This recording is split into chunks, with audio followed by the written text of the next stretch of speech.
Alrighty, we are back. So sorry about the delays we had there. It's a bit of a shame you guys couldn't hear us. We had a great opener going there at Exner, didn't we? It was solid, no issues whatsoever. And now we're looking to actually get into things here in the next little bit. So once we can go ahead and look over the vetoes here in the next few minutes, we'll be able to get down and break that down. But of course, what we saw before, at least on the screen, was we did see two bans come out. Train, along with Inferno, were banned out there immediately.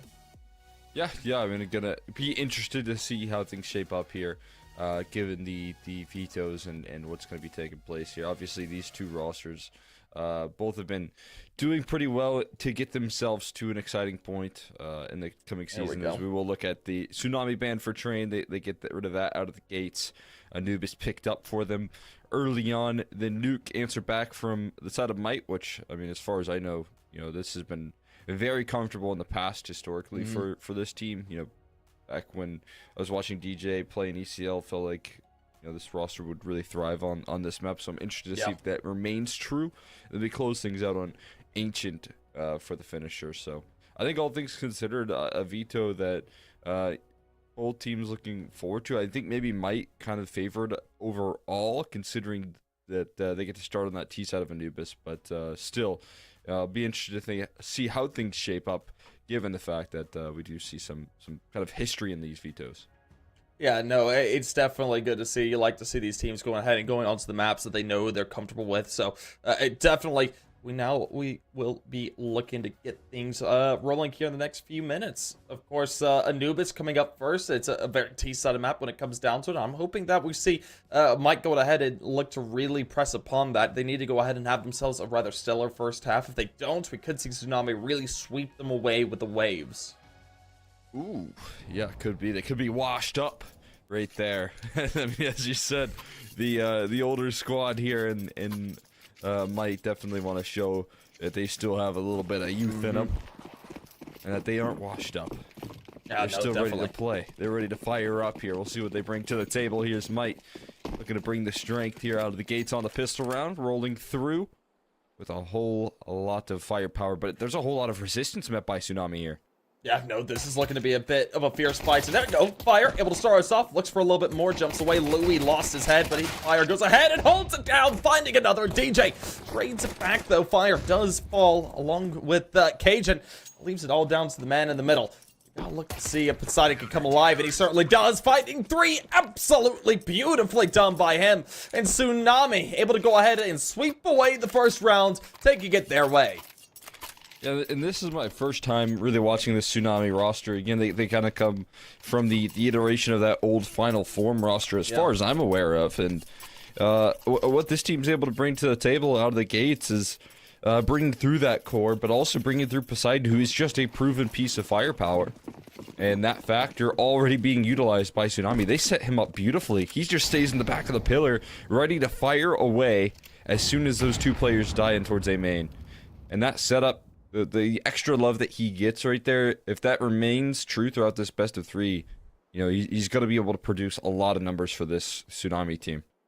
No, you're right about that. And well, now as it is a bit of a Glock type of round here, we will see Cajun go off and pop off, able to find himself a nice little three-piece. Of course, we do see DJ and Jared as the last two men standing, and well, the last man standing. DJ, not much to be done with the Glock, and that will be all she wrote.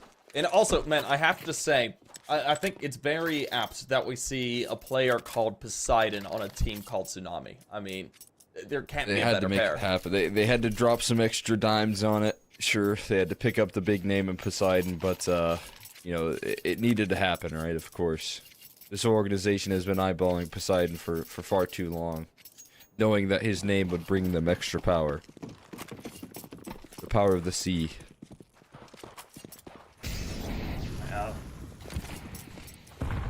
Well, now as we do see them looking to go ahead and get themselves underway with this round. Look at Yuto going down, trying to go ahead and maybe collect a little bit of space that Tsunami want to abuse. Doesn't seem like they're going to overpress it. Just go ahead, play utility to slow them down. For the time being, I like this how Mike. They're keeping it nice and slow.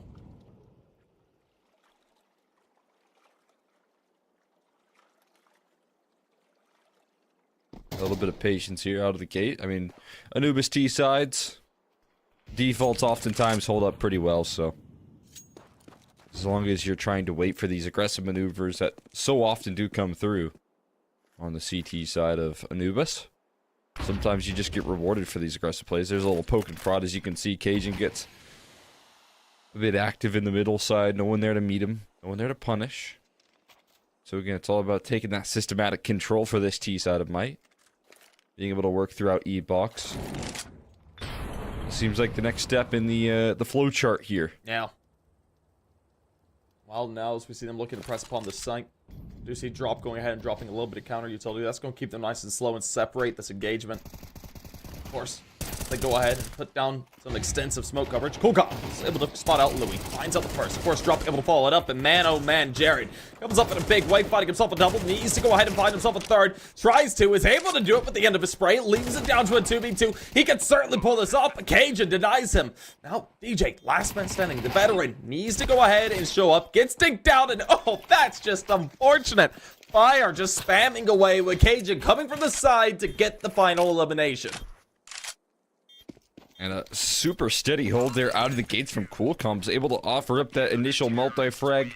Those rotates arrive onto the scene, good enough to pull the retake off in the end on the 2v2. So dealing with that from Tsunami gets them past that bonus. Being able to thread a couple of quick kills. I mean, oftentimes I'll say it's very difficult to come out of a B site execute positive on a defense, and they managed to find a nice little multi-kill and alleviate a lot of stress. Yeah. A B-site's not easy to hold at all, so credit to Tsunami for stabilizing even without the best weaponry. Now Poseidon with the AWP out of the gates, but getting rushed by pistols.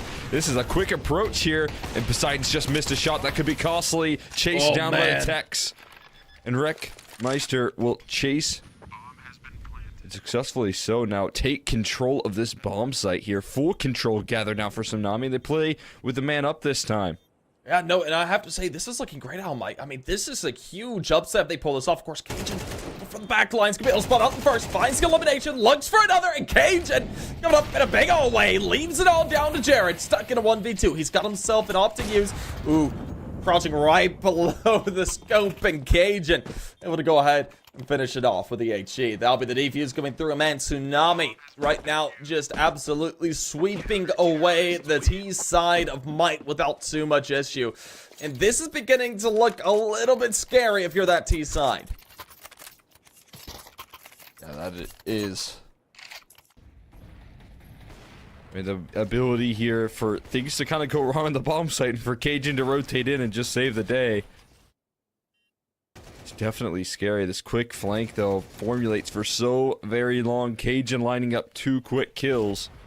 And the dunk onto the last. Now, that's a costly round, but this start is phenomenal for a CT side of Anubis here. More utility. Cajun going incredibly active. Coolcom's holding the line there, but the chase is in, and Cajun follows in their footsteps for this E-box drop. Now, Wreckmeister with his head in a swivel, looks crispy on those entries. A couple kills offered up, and the 2v3 here to challenge them now. Might finally with a chance to stabilize in this post. Yeah, no, I mean, this is absolutely critical. We leave it all down to Poseidon and Fire. I mean, do you go for the retake here? It's a 2v3. You're down by men. You have been completely cut off by smokes. Now, it looks like the save call's already been made. That will be all that she wrote for the round. Might finally grab there first in a much-needed fashion. That last round was incredibly close, but you just weren't able to pull it off.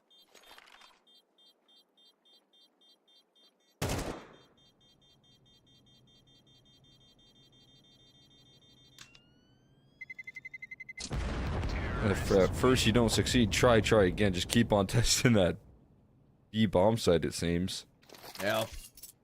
You know, despite the initial attack there, the following in that E-box prong really made me think that we're going to run into some serious hurdles, but they were able to get past the approach and strike their way on into the bomb site and maintain the man advantage that they needed. Well, now as we see a full rifle round coming out from both these squads, that off in the hands of Voltage is just going to be so important to get clicking. Is that the Voltage? What team was he on? He was on a prominent team in NA at one point in time. Surprised to see him here, honestly. Yeah, I thought it'd be Snakes. On, Snakes is MIA. Voltage. Yeah, he was on Chaos. That's right. Yeah. I haven't seen him in a while. I know. It's good to have him back there, DJ. Gonna crack on through it. Take control of this bomb site. And again, they have a man advantage. I had to play Voltage like in Season of IM at some point, so good to see him back playing with top level. Yeah. It's been a long time since his Triumph Chaos Dignitas days, though. Yeah. I mean, maybe he's still got it in him.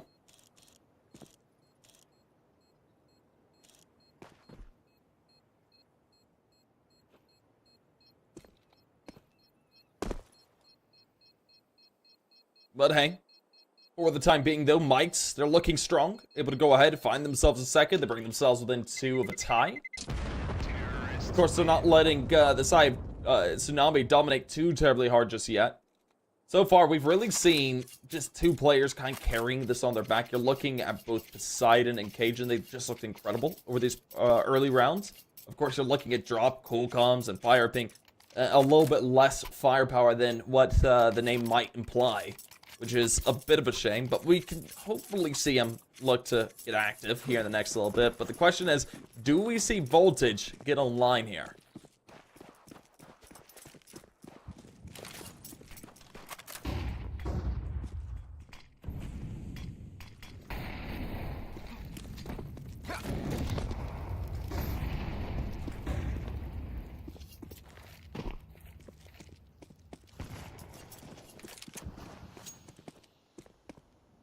Well, as we see them starting to advance their way forward, I mean, might they want to go ahead and maybe play up for mid? Voltage is watching to see if maybe Cajun or someone gets up a little bit aggressive. DJ so far not able to spot him out, puts down a little bit of utility. That's going to be information for these mid players, though, that they can maybe pivot off of. They know that there's at least one here. Right now, it looks like a bit of a split approach over here towards A. Cajun wants to get active. Starts to force it forward, finds out the first, grabs an AK. Oh, by the skin of his teeth, finds another Poseidon. Right out Voltage, just like that. Reichmeister, along with Jared, are the final 2 standing. And dear God, Exner, Mike, this is such an unfortunate round. Yeah, that mid attack just crumbles, and they want more here. As the flank continues to formulate, Reichmeister might be in for a rude awakening, and Cajun just continues to tear through this offense, steps in for a quick kill, secures the round as Coolcoms turns the corner. And Tsunami just crashed down in this mid-attack. DJ first to fall. As you highlighted, that trade opportunity maybe offered up from Voltage. His crosshair swings away from the op. It's a perfectly coordinated attack that might now call a timeout into to try and stabilize. Well, I mean, as we do see this side of Tsunami really starting to maybe pull things back their way, might still have a good chance into this. The problem is, take a look at their econ. I mean, you're looking at Rek, DJ, Louis, all down in the hundreds. Voltage and Jared, they still have plenty of funds to go around for themselves, but it's going to be very disjointed into the next.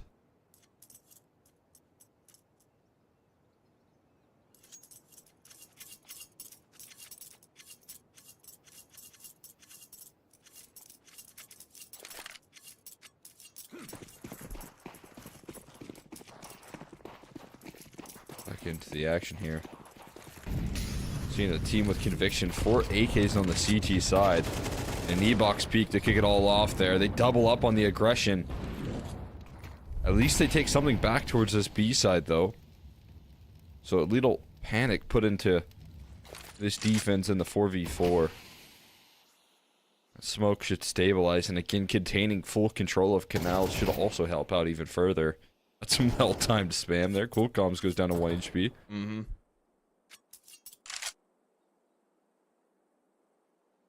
Well, now things just sort of evened out. Tsunami, they are on the lesser end of things. Their HP pool starting to get a little bit low. Like I say, Coolcoms, a rough position. But one thing we're going to have to look for here, especially towards this ace site, is going to be the man of fire to really come online here. He's had a little bit of a slow start, but if he can go ahead and find himself 2 into this round, things could really be looking on the up and up for him.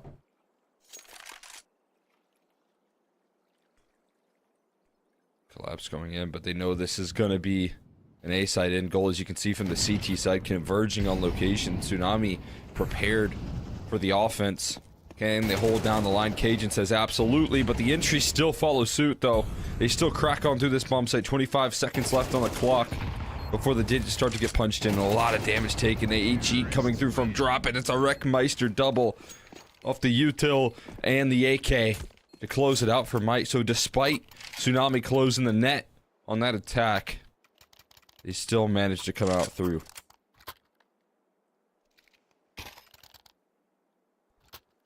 Well, I mean,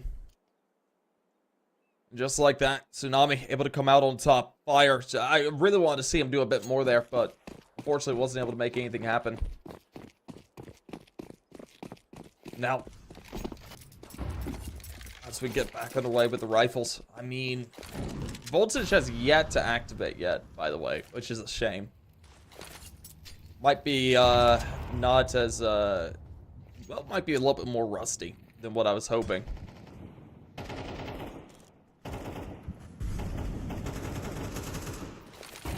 Yeah, I mean, definitely looks like it at the moment. Yeah. Interested to see, you know what, again, like he has been doing as of recent. Because like we said, I thought originally it was going to be Snake's plan. Yeah. Voltage stepping into this. I mean, obviously what was a the player last with history, but... Dude, the last time he played an official, at least on HLTV, was in 2022 for Road to Rio. 1 tap. Wow. It's been a while. It's been a long time, man. But hey, 2 on the board here to step into 2025. Yeah. His first 2 back in action, for at least for HLTV officials. And on the board here for a couple of really impactful T-set openers that just win him the round. Well, I mean, that's exactly what you needed to see out of him. It does the trick, and now Poseidon and Fire just going to be looking to say, all right, boys, it's time for the save. Our economy is down in the dumps. Having these 2 rifles are going to be very important because, I mean, if you didn't notice it, we're looking at Drop, Colcoms, and Cajun all down towards 400 and below. Meanwhile, the 2 remaining players are down in that range as well. So, I mean, as a team, they're going to be kind of broke.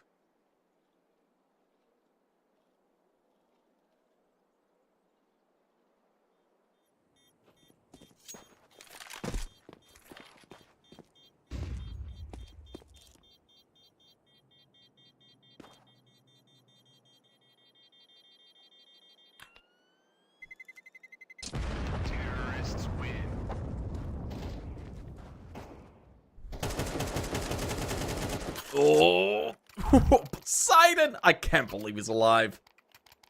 That was just incredibly close. It was. I mean, nice that he hangs on to that AWP, because Poseidon and Cajun feel like 2 of those just lead contributors.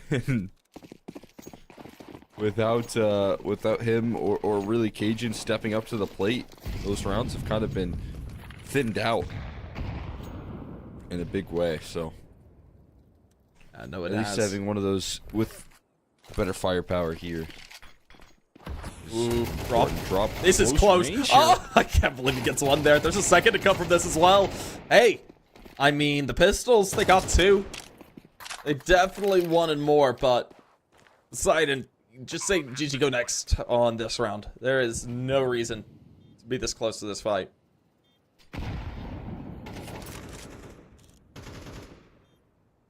Just hold on to your weaponry once again. Might getting back into this T-side. This is what T-side of Anubis can do, though, quickly. Once you figure out, you start to calculate that defense and some of the moves that they like to get away with. You can have all the information in the world, but if you just can't offer up that fight back, it's about that consistency long term. And it's so difficult. Again, these sites are so difficult to lock down consistently. Yeah. Well, 5 rounds, it already is something to lean on here for Tsunami. That's definitely great, but we'll see if they can put a momentum stopper in the mix there throughout the 2 remaining rounds left, or if Might really just coast through to 7. I mean, it definitely could. I mean, this is where they could be able to go ahead and really get the momentum shifted. We do see the buyout Tsunami. I thought it was going to be a lot weaker. They've got the A1Ss. They've got the op in the hands of Poseidon, who's been fairly active this map. Well, Might. Maybe they won't be expecting it. I would think the economy would be a little bit broke here. I suppose they've lost quite a few rounds in a row. Might be a max loss bonus.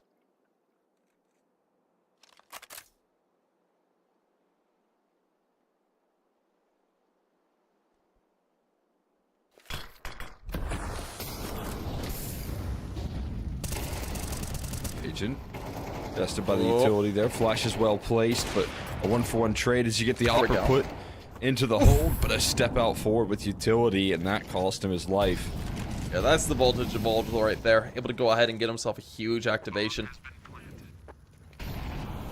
Well, now as we see them looking to play for this retake, Tsunami, they know that this round is of pivotal importance. Unfortunately, as one falls, Jared does get fragged back. Making his way forward. Ooh! Thought he might have been able to get that one. One of those plays where you turn the corner with conviction right there, but still that op's on the right line. I was looking at Might in their season so far. Their one advanced game and their one advanced win into the season. And I don't see voltage on their roster, so maybe this is simply a stand-in situation. Yeah. But I'm not sure. Just interesting to see. Because Snakes played with them, and that game happened, I'm pretty sure, pretty recently. As far as I'm aware. I think you're right about that.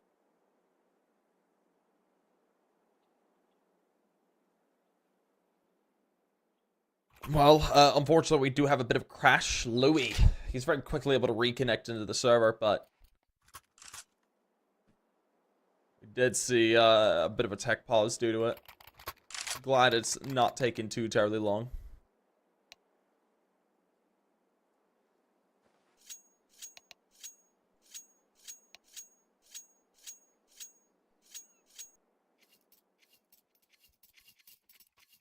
Well, as we get going once again.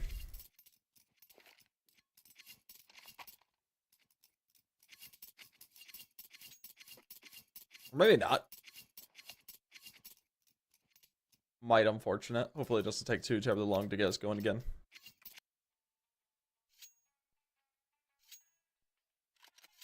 Hopefully. Everyone back in the server. That's usually step number 1. You can get back into the action here. Yeah.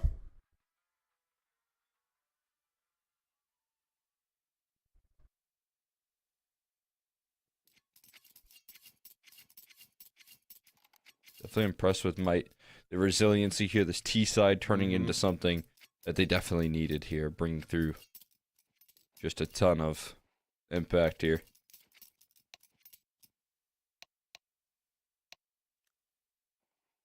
Well, I'm hearing a lot of ticks in the chat. Yeah, there we go. Sweet, we're good to go. But you're right. I mean, we've seen Might really start to come back into themselves. Tsunami, they had themselves an excellent run over the first couple of rounds. They were able to start to really capitalize upon things. And I was a little bit worried that they were just going to be able to continue that up and over. Of course, it just wasn't the case.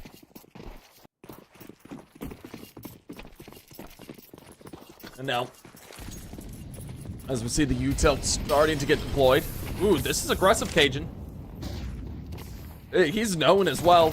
Oh, what is going on? I can't believe it. Totally no one checked Louis there. And it's going to cost Tsunami the round, essentially. I mean, we're all down to Cool Comms, a Poseidon, a Famas, along with an A1S and a 2v4. And, I mean, unfortunately, this last round of the half, and it's looking like a 7th for Mites if they play their cards right. They just can't allow things to get too out of hand.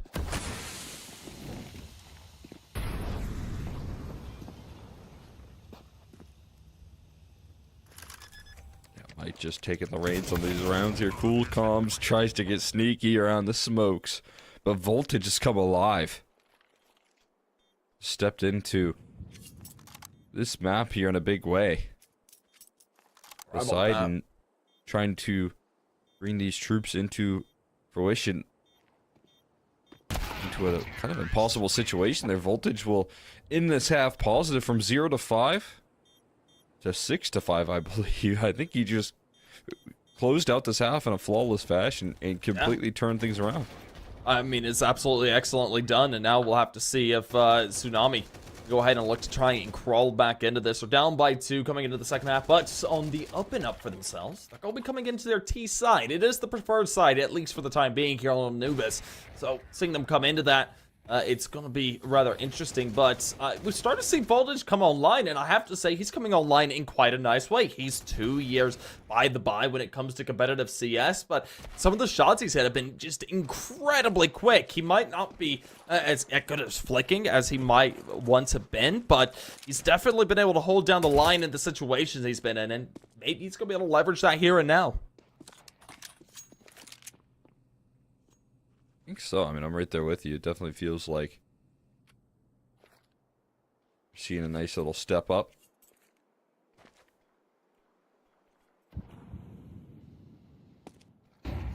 Well, impressive fashion. We'll see if that continues into the second half. A little shaking off the rust as Wreckmeister decided that Cajun started this game off hot. Cool Comms looking to take control of Heaven and finds it eventually. Had to chase down that kill on a DJ. As Voltage will step into the second half, already firing up, but the collapse coming through from the T side. Beautiful. Well coordinated, and Poseidon and Cool Comms rather, gonna chase down the finishing blow. Well, you could say that Cool Comms is cool, calm, and collected coming into that round, able to go ahead and find himself out one there. Of course, this does put Might in a fairly decent, or Tsunami rather, in a fairly decent position. They went out the pistol round. Now they're going to look to see how much farther they're able to push it. Of course, Might, they're going to be stuck onto the USPSs. Well, Tsunami force up. They got the Kalashnikovs, Galils, along with a couple of MAC-10s to use. And moving forward into this, I expect them to hit it hard and rather fast. And maybe it could be a split through B, and that's definitely the right call as the gamble stack is on A.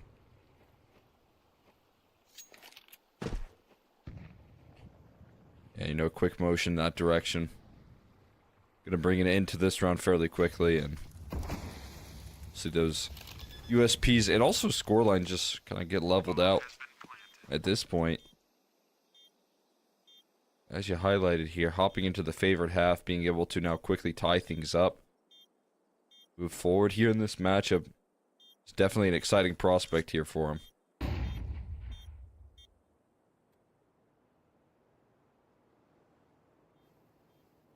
Yeah, no, I mean, it definitely is an exciting prospect. And so far, Tsunami just looking to go ahead and round things up as we see the tie about to come onto the board. Of course, Mike, we're going to be looking at buys to come through into the next. And it's going to be just incredibly important to make work. Now it's Cajun. I'm going to go ahead and find out one. Looking for a little bit more. Oh, there we go. Look at that. Oh, Cajun. Come on, one more. Ah, ha, ha, ha. That was close. I thought he might have been able to get away with that there, man. Just keep on farming him up. Cage, I mean, he's been playing unbelievably well in this matchup so far. It seemed like the setup was going to be for Poseidon early on, but setting himself up for success so far is Cajun all the way through this matchup. 20 and 10. Still bringing in that energy into the second half here with some efficiency.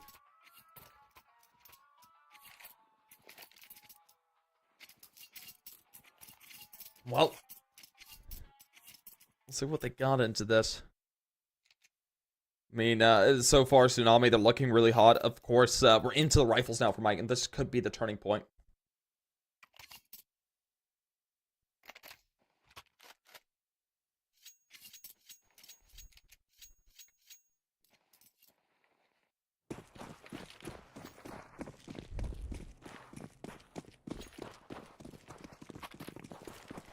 Well,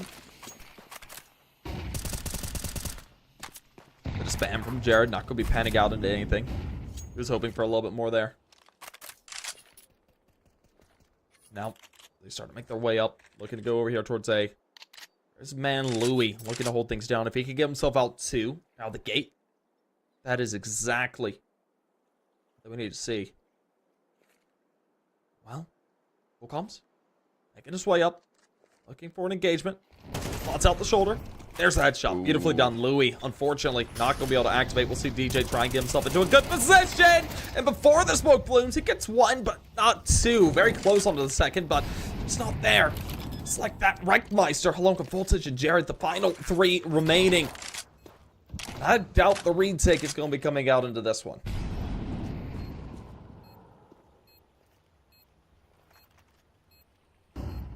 Be surprised to see it.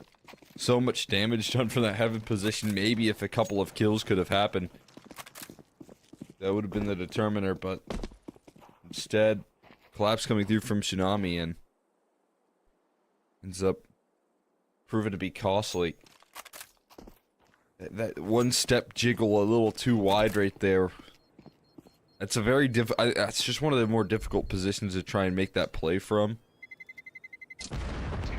And that's the reason why right there, one just kind of small overstep there. You linger a little too long, trying to really confirm some information. And as you can see, you can find yourself in a complete position where you maybe look a little silly. You understand the idea behind it, but just a frustrating situation to find yourself in. It's such a key turning point of this game. Now, you know, again, Tsunami, knowing that they're stepping into their T side, knowing that that's the favorite side of this half here, and being able to build up some momentum off the back of that is a big deal.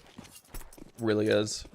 Well, now as we see things coming back underway, it's got a bit of a rifle round to come on through. Of course, an MP9 in the hands of Louis. Just wasn't able to make things work into that previous round, so he's a little bit broke here. Now, of course, Tsunami, they want to go ahead and try and surge forward like the wave they are. Now they get quite a few rounds in a row at this point, and it just looks to be unabated by Might. They've been struggling. Able to find out 4 rounds at the beginning of the half of that first half. Able to collect a few more. Other than that, it's been looking to be a little bit turbulent. And ooh, Voltage and Jared able to come in a good way. Eating my words after that one, of course. We do see drop engage and trade it back, leaving it down into a 2v2, but the HP pool is far into the favor of Might. As DJ starts to display that fact with the shot on to drop Cajun, and the last man standing. Goes ahead, peeks forward, a little bit too aggressive it seems. That'll be his life gone awry, and just like that, Might go ahead, look to put themselves at a bit of a tie. Answer back there quickly. Lockdown hold being offered up. Some unity being shown here on this defense. Given the chances, that save being effective, bringing in a couple AKs, AWP being brought out from Voltage. We knew it took him a little bit of time to heat up in that last map, but once he got active, was able to step up to the plate.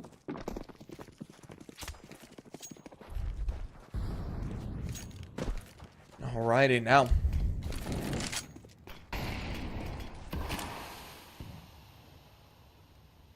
As we see them looking to make their way up, we're at a tie yet again. Might want to go ahead and break this back into their favor.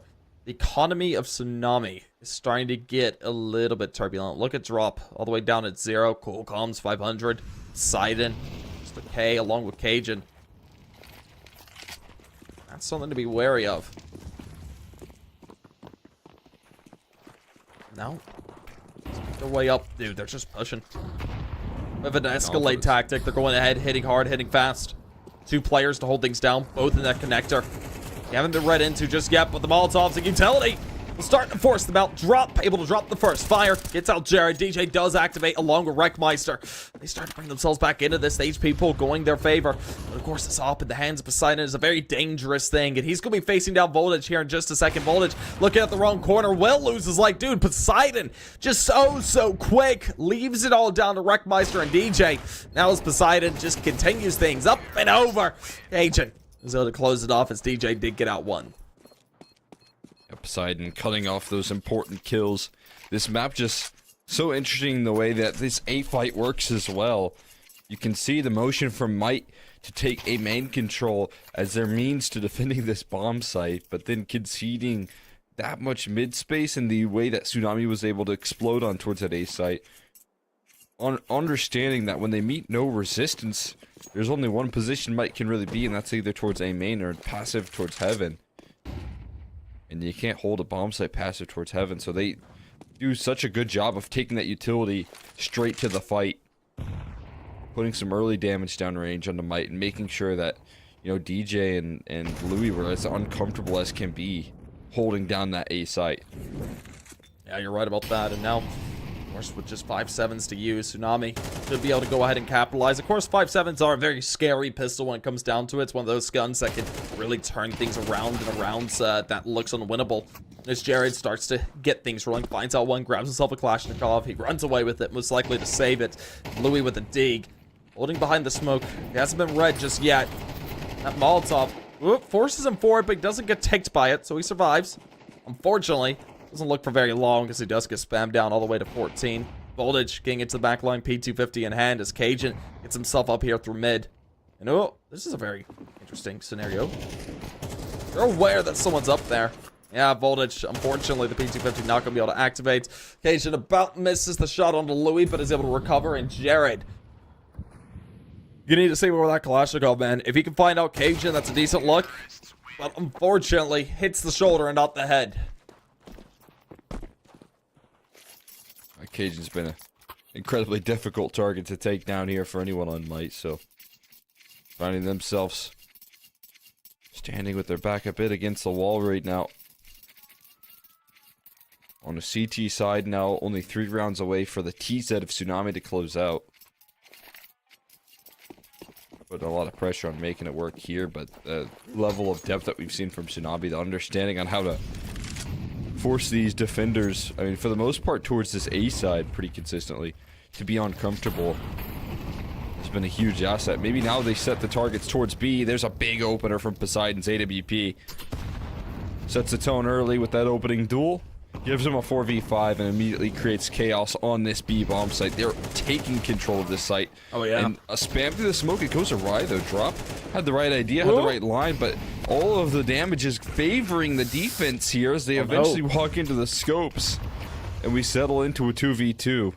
I mean, Poseidon has had to dodge the barrage of utility that's headed his way. He's only taken 25 HP. I know, he's chilling out here for the time being. I mean, it's still doable here for the size Tsunami. The smokes are starting to fade.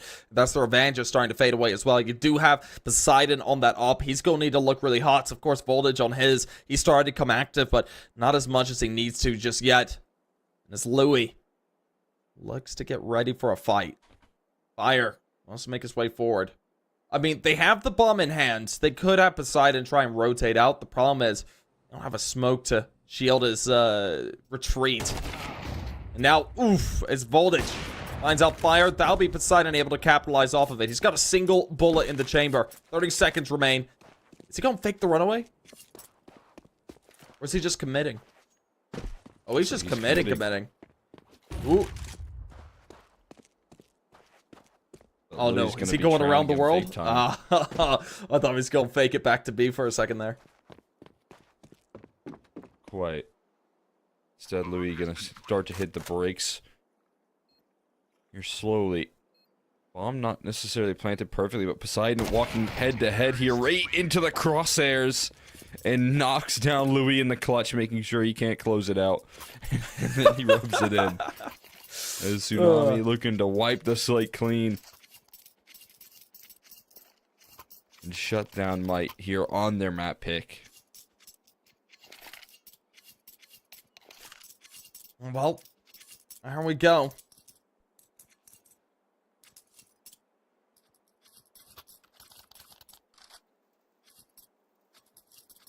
Now, as we see things looking to get rolling again, Might kind of keyhold right now. They have themselves no money to use. They could go ahead and maybe half buy into this to give them a little bit of something, but they'll be broke into the next, most likely. Not sure where their loss bonus is sitting currently.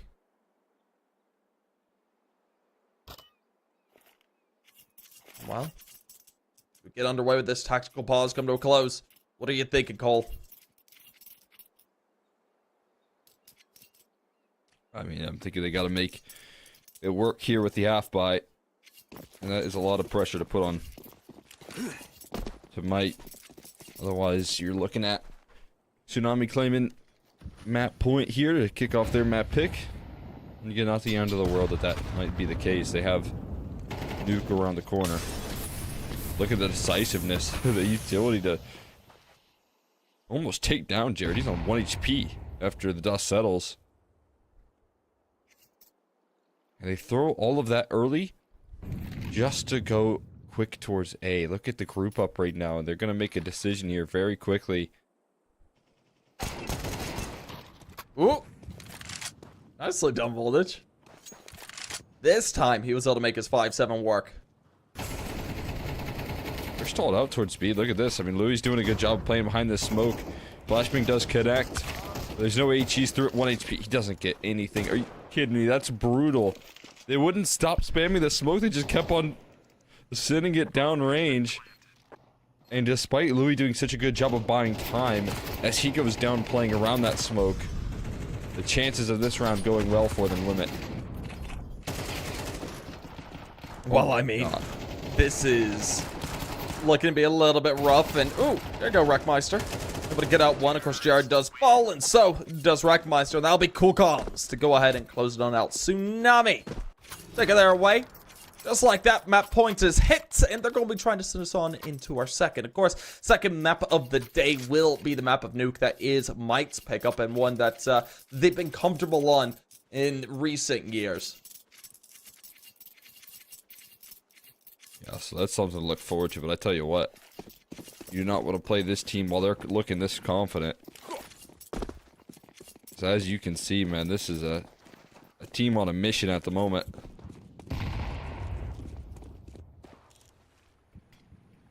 Tsunami are looking terrifying. Want to remain so, but a collateral? Or no, that's HE damage that follows it up. Either way, Voltage takes one. Quick name to open up proceedings and forced to dance out of position. They're through the smoke. They're pushing past this, but this time Louis able to stabilize here on the defense. There we go. I mean, that's what I've been waiting for him to be able to do. He is able to do it into this run. He stabilizes it, puts it down to a 5v3. That advantage starting to go the way of Might. And ooh, the timing was about there. But it looks like they've rotated away, gained themselves over here towards B. Only one player to hold it down. That's Wreckmeister. You do see Jared in a position where he can rotate quick as soon as he gets the information, but the site could be given up. Now, shots start to sing through. Wreckmeister gets one. Louis gets the other. Poseidon is left alone. 1v5 left in the ace clutch. Needs to find out the first. Will be able to do so. Grabs the first. Knows about the second. Is aware. Oh, Poseidon! Making me a believer right now. Got 30 seconds on the clock. No bomb planted. And players on every angle. That's the big issue there. Yeah. There was Digits punched in, maybe a more of an opportunity. But time's going to tick down lower and lower. And she's going to get loud here. Has to be decisive in this control. All it goes deep. Bomb is recovered, but how do you get those numbers punched in? Answer is you don't. You get cut off by Voltage, hold the line. And the round going to be confirmed right then and there.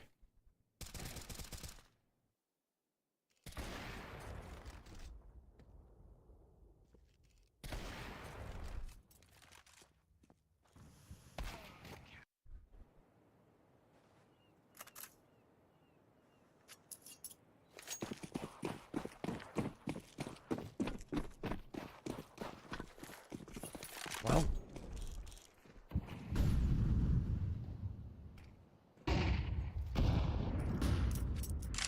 Now as we get back underway, we're into a very important rifle round for both these squads. Mike trying to play for survival. Tsunami wanting to end it.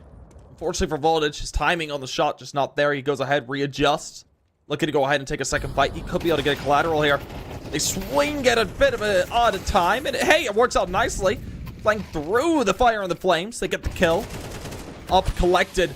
But very quickly, DJ able to activate back.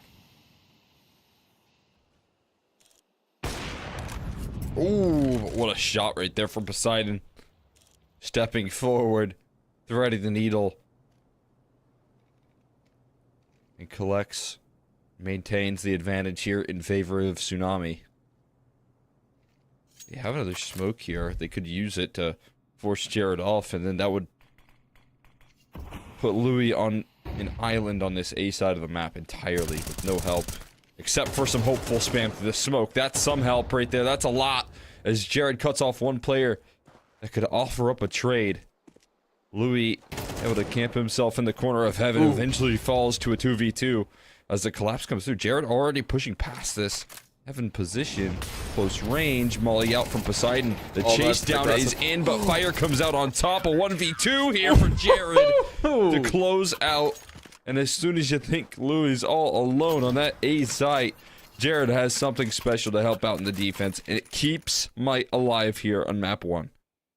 Well, absolutely beautifully done by them. They keep themselves in this Tsunami. They have been denied yet again. And we are just in such a freaky spot currently. I mean, you've got to look at Tsunami to try and close things out, because if Might wins this, they're liable to go ahead and take themselves in a nice little 2-0 fashion, and that is not the start to the group stage that Tsunami desperately need. I mean, these are important events for all these teams to play into. I mean, this is a VRS event. It's someone that, it's an event that these teams want to use to get a little bit of ranking points to get themselves into these competitions. Well, who comes Poseidon? Really gunning down. Jared did get out one. Of course, DJ tries to make his way forward. Not able to close things out just yet. Oh, God. As they get repositioned up. This could be 3 where feet, Tsunami 3. close it. Yeah, this can't be how they close it, surely. Shock to the system here. Poseidon forced to dance. And rethink his position. Ready to go with the Deagle. And 1 kill on offer could change the tides. Still yet to connect, but does step out. He actually does connect eventually. And that A1S is slid inside of the smoke here, chasing down DJ. Now has to try and turn his focus, though, on the diffuser. And in the heat of the moment, DJ able to capitalize. A scary situation, but all that matters is that Might survive the round. Yeah. I mean, they barely pulled that off there. And with Mike going ahead and or looking to possibly take things into overtime, things could be in a really, really rough spot. But ultimately, we'll have to see what they do here.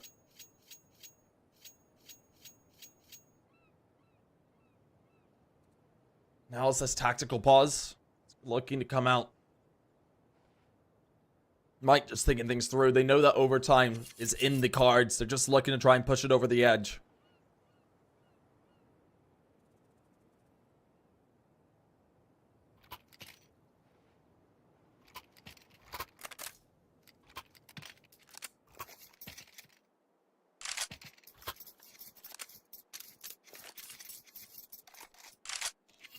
Final round of regulation here. Reality setting in. At this lead that she maintained here. Could slip away.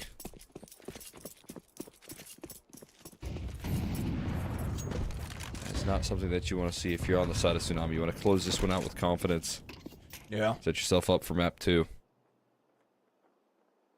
Well, now, as we see them starting to make their way up, playing slowly, at least for the time being. Who comes? They'll start to initiate. It's down Molotov, just looking to go ahead and force things out. Keep it decently slow. But still, I will say, Tsunami, they're still spread out all around the map. They're not overcommitted into anything just yet.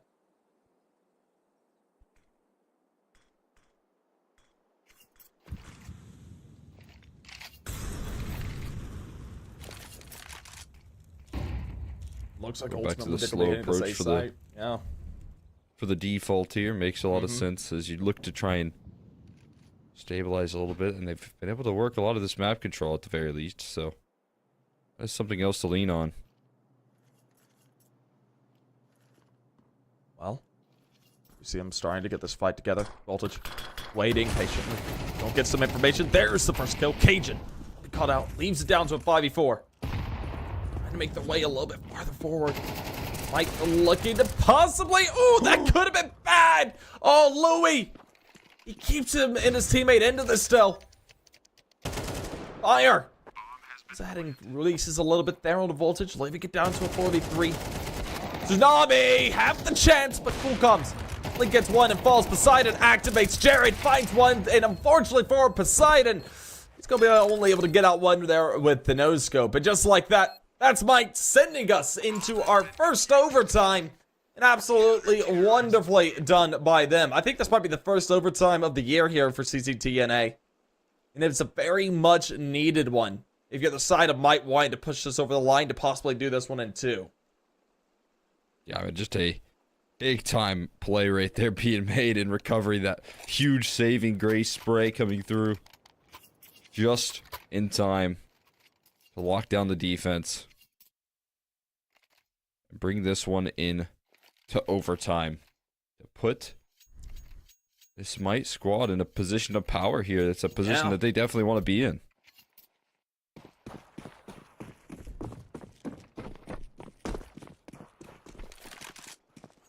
Well, start to make their way up. Looks like an engagement could be beginning here in just a moment. Poseidon is extremely aggressive and, well, maybe a little bit too tagged out for that one. But hey, you see Voltage traded back and leaves us down to a 3v3, keeping us nice and tight, at least for the time being. And now it's dropping go. Get themselves onto this B site. The retake gonna have to come through. They don't get the information. Louis, he's still hanging around over towards A. A bit of a waste of smoke with that one, I'll be honest.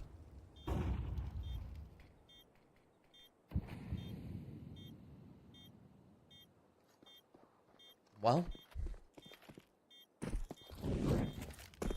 be looking to play for this retake. It's certainly one that they want to win.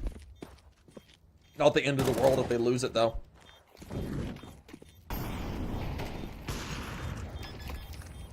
Chases in here. All of them stuck in E-box, getting spammed down, but that molly goes on top of the bomb, and that's just going to buy enough time. Voltage has to scramble out of this one. Run away. He'll get out safely, but the round going to be converted in. Tsunami able to finally find that 13th just a little late. They'll take it either way. Yeah, right about that.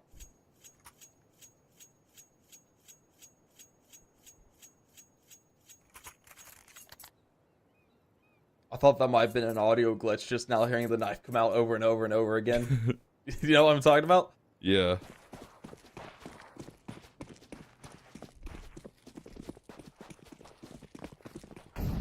It was just too perfectly timed.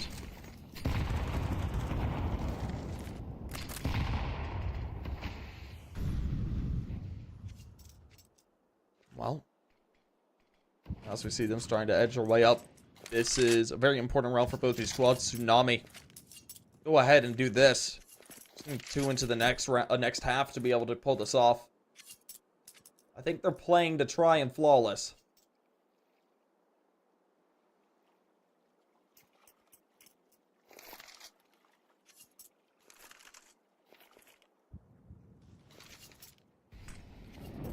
Try and sweep this T side. That's the end goal here, but getting collapsed in on there. That flashbang goes big time awry. Poseidon looking quick with the flicks.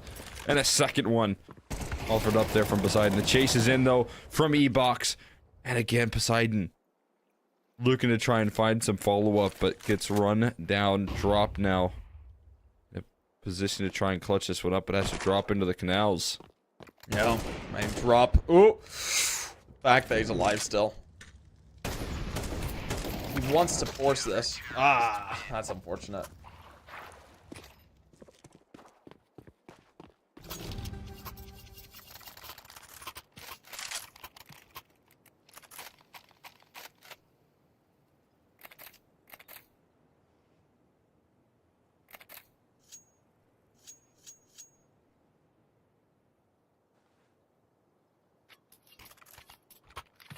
Sorry to get that Anubis back and forth here and towards overtime.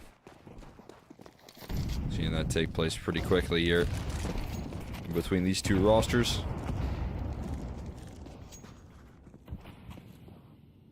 Yeah, you're right about that. And now, as we do see Voltage. Ooh. Wouldn't have spawned anybody there, but I thought the timing might have been right.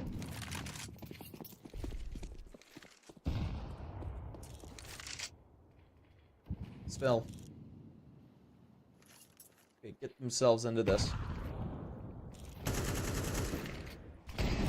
Let's try and sink through. Not anything able to be connected.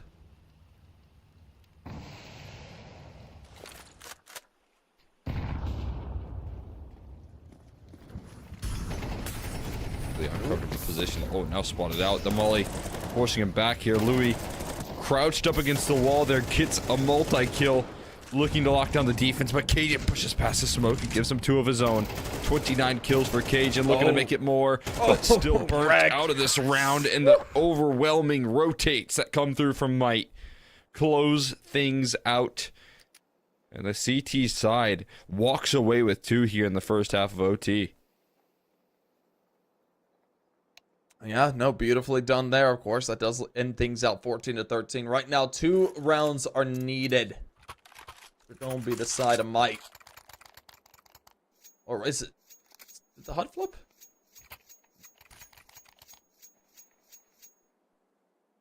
Well, yeah, 2 rounds still needed, right? Yeah.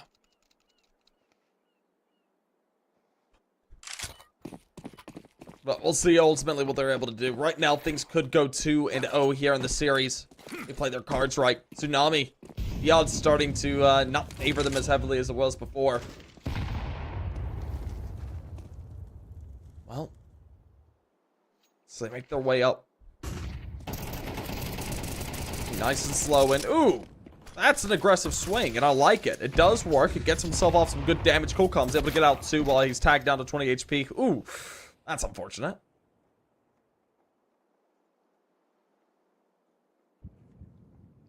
So, things are kept rather careful.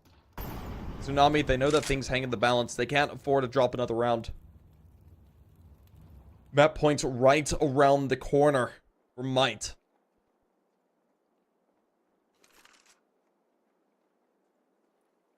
Right around the bend here.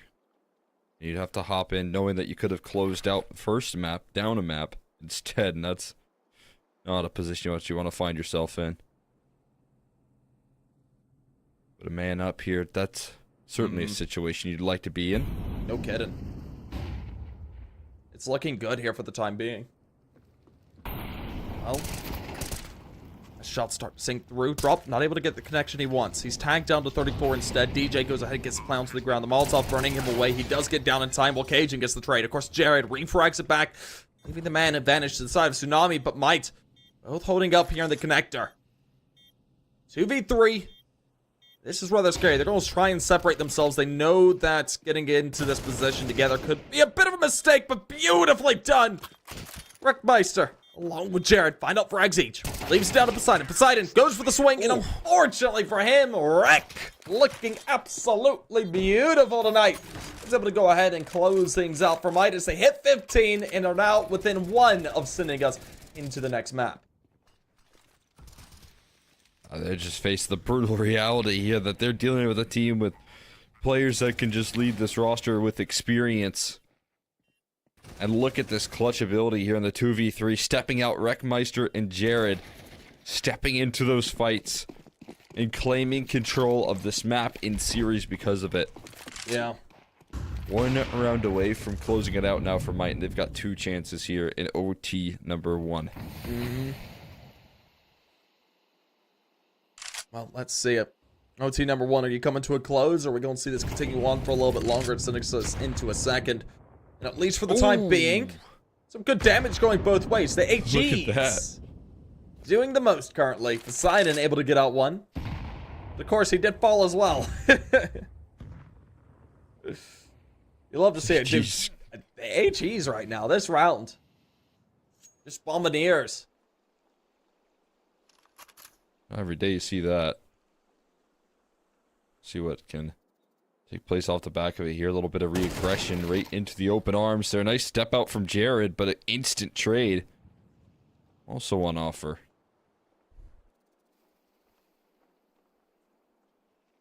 Slow and steady wins the race here, so Might, as a trio, looking to pack up this A-bomb site here. Meanwhile, fadeaway coming through here, and Fire gonna might likely wait for his teammates to take that first contact. No, he's gonna step up off his own flashbang and peek before the smoke blooms. Beautifully done there. Tsunami, they'd leave themselves into this 2v3. Of course, DJ and Voltage. Two players to be wary of, and unfortunately for DJ, he'll be caught out immediately. Voltage gained the bomb down. It's finished off as well. Just like that, Tsunami looking to make waves into this, as now they're just within one of sending us into double OT.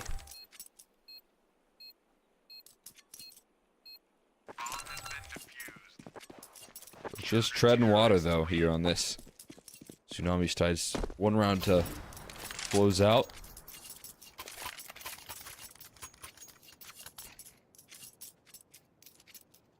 Find themselves in a bit of a better position.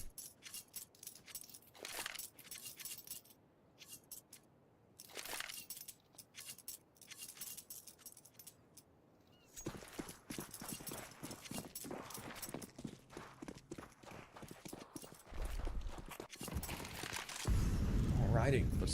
What's the way that you want to end this here? A little action here in the early stages. Poseidon stepping forward, stepping up to the plate. But a trade is back as they go for an E-box peek off the back of that.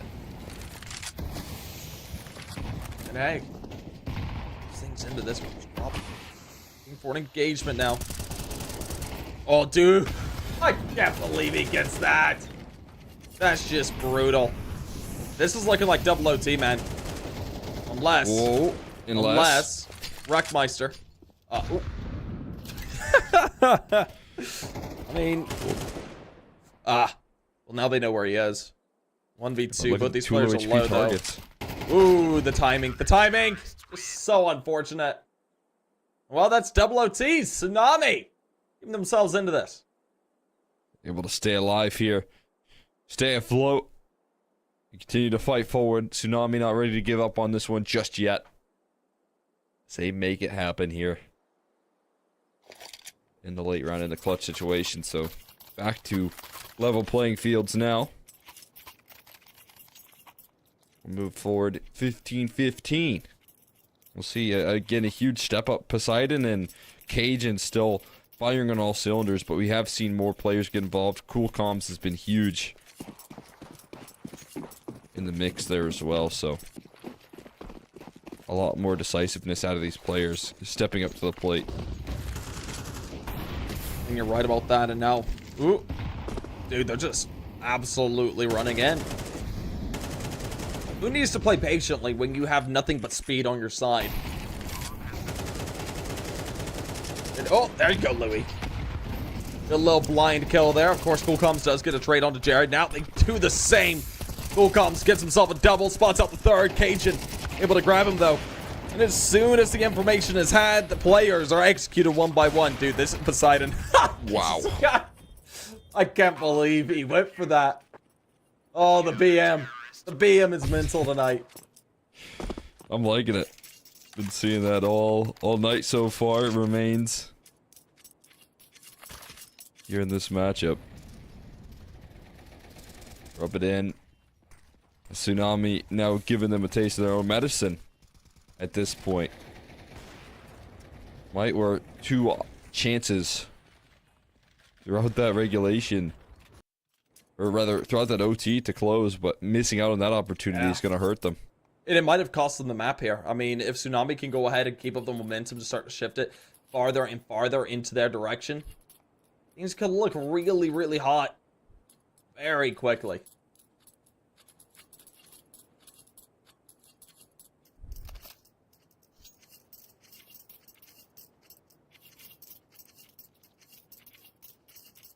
Well, as we get rolling underway yet again, this is where might need to come online here for their T side. I love the attempt that they made there, though. Just run again, run and gun it. It's just a bit unfortunate they weren't able to make it work the way they needed. Yeah, the collapse comes through in the post as well, so it's been a bit of a strong suit for them as well today. But there you go, DJ again, just holding nothing back. Eager for revenge. Poseidon limited this time to just a single. And the chase through. A nice trade offered up from Voltage. And as the dust settles, they end up charging into this A side here with the man up.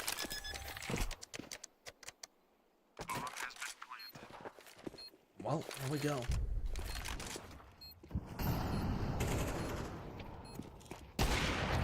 Ooh, good shot. Voltage. Able to get out one. Of course, this does leave down the cool comms. Oh, unfortunately for him, he'll be eliminated out very quickly. DJ makes himself yet another. Mites, they continue things up and onwards, sitting 16 to 16.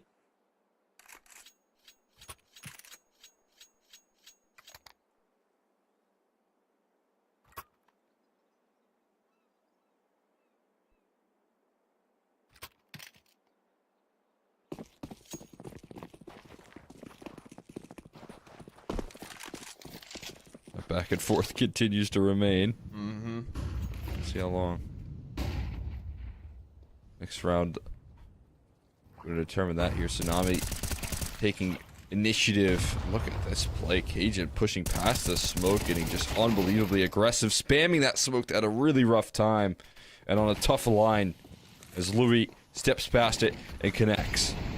Looking to collapse in on E-Box, but that Molly flushes Cool Comms forward instead of falling back there. Cajun eventually bested on his aggressive maneuver, so Mike could be taken too on this T side.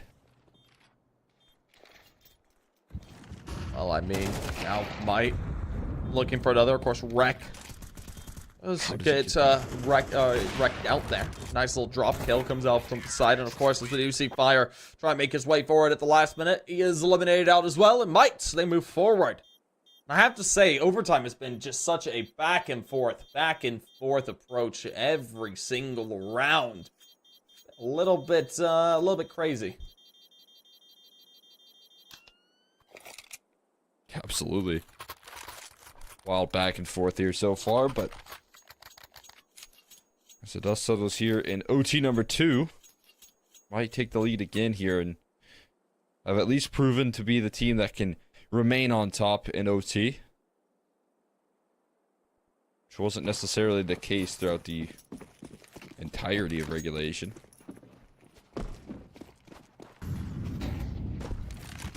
Well, now, heading into the T side of Anubis is Tsunami, who, in theory, are doing really good work on this T side and are just going to try to get back to the basics and see if they can close out on the T side.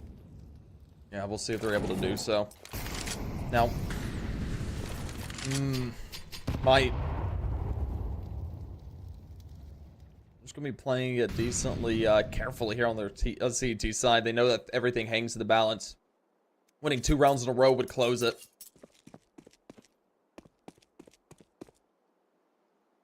Tsunami. They're gonna go for mid here.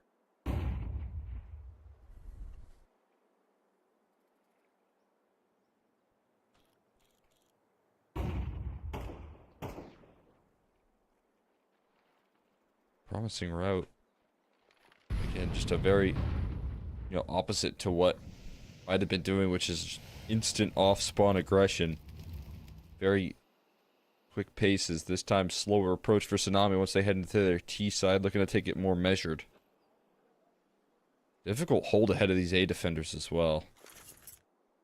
They're just relying on their aim here with the rifles. No AWP to back this one up, dodging the flashes. And eventually those flashes continue to rain in. DJ holds the line for a multi.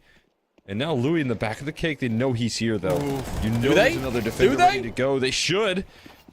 And only good for a single before getting traded out. So still holding on to the man up.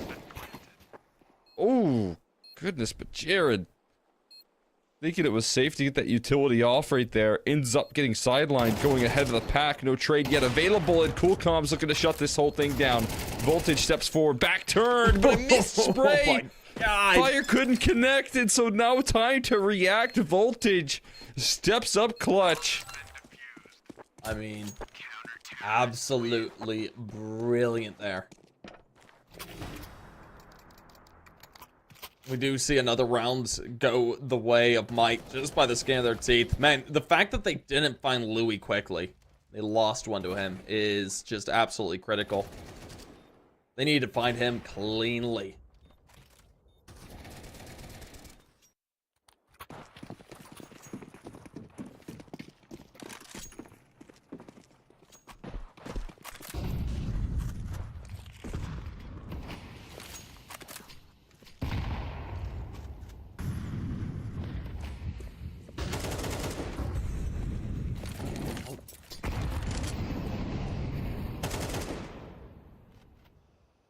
Now as we see them starting to try and make this hit forward.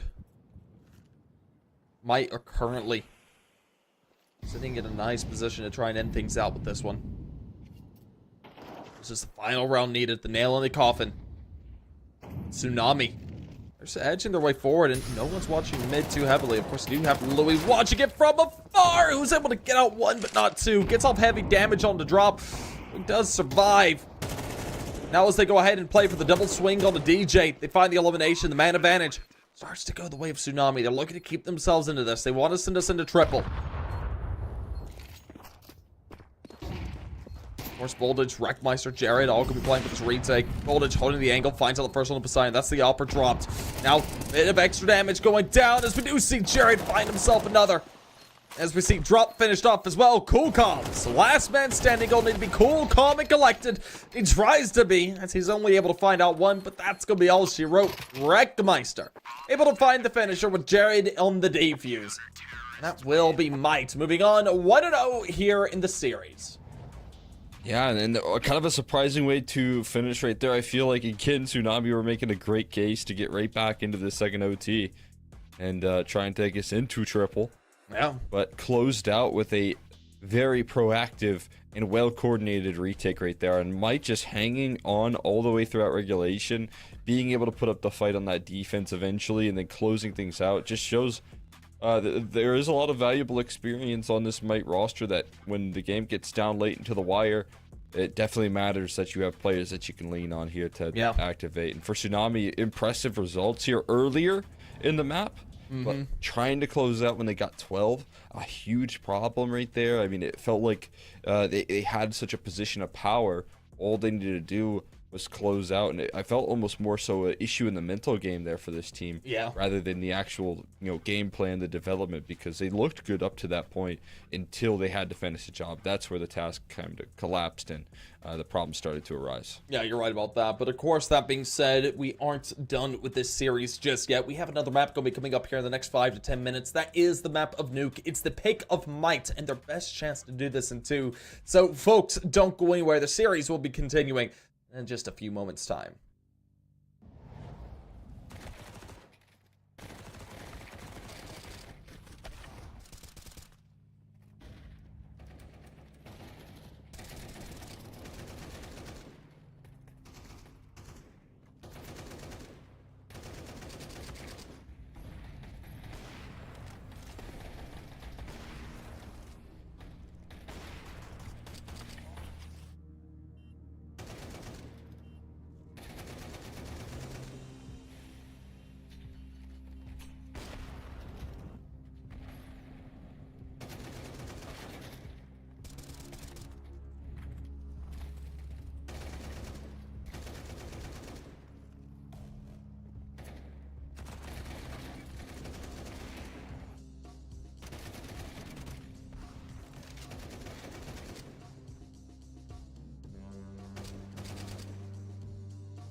Alrighty, ladies and gentlemen, welcome on back. It is that time once again. It's do or die for Tsunami here in the series. Might's able to overcome them there on Tsunami's map pick of Anubis, and now we're heading on into their own. Of course, we're heading into Nuke, and I am joined once again by the wonderful Exner.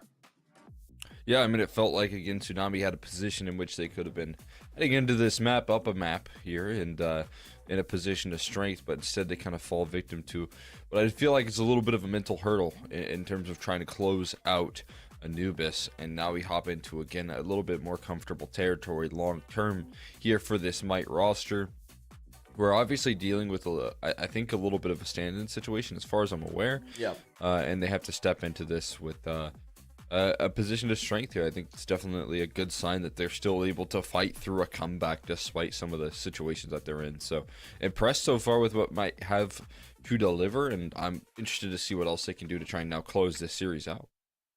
Yeah, we'll see what they're ultimately able to do. I mean, really, this is Might's chance to really get things started off on a strong foot. This is what they desperately want to get things going with. Because, I mean, like you said, they're sitting with a stand-in situation. If they're able to start things off with a stand-in and get things going 1-0 here into the group stage, that's a really good look for them. All these matches, again, matter. They do feed into the VRS rating. It is only on the lower end of it, but it's still something that these players got to think about continuously. Like, okay, we've got to play our best in order to get invited into these bigger and bigger events. And, well, as we see things getting underway,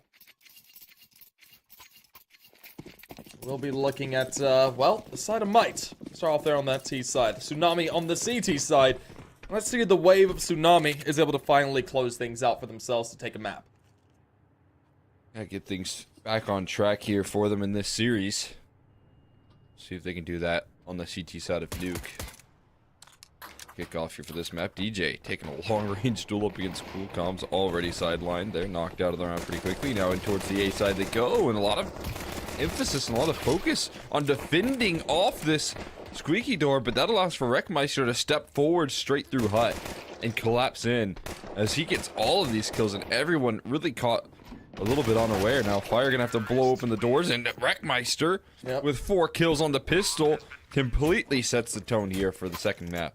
Yeah, no, definitely looking to try and set a bit of a trend. It's a good start for them. We'll see if they're able to continue it up, though. Man, I love this little push here. Works very nicely for Wreck to go ahead and just absolutely collect on his investment. Finding a nice little 3-piece. Of course, he is ultimately able to finish it off with their getting 1 onto Fire, but we'll see if he's able to go ahead and keep that sort of momentum going. Mites on their T side, 1-0.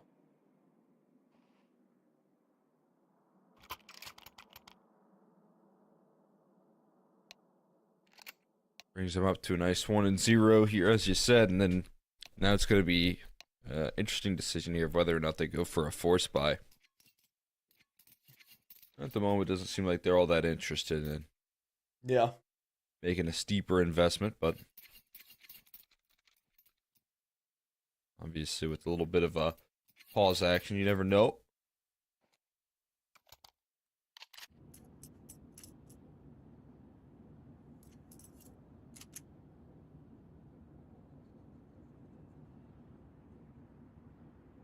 Yeah, nothing like a little bit of pause action.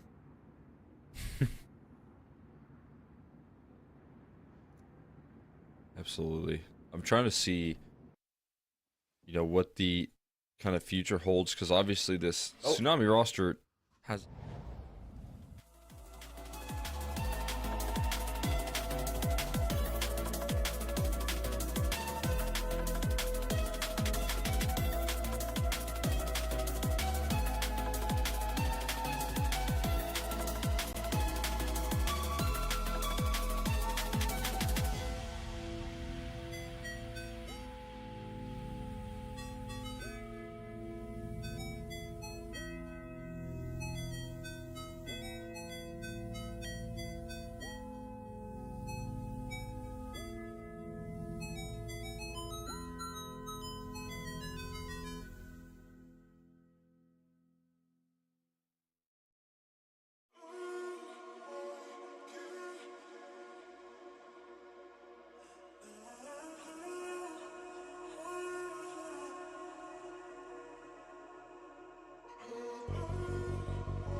Alrighty, folks, so sorry about that, but we are back underway, and we've got Might sitting themselves 1-0 currently, and now as we head into the second round of the second map, Exner, aren't you so glad to be back on the map of Nuke?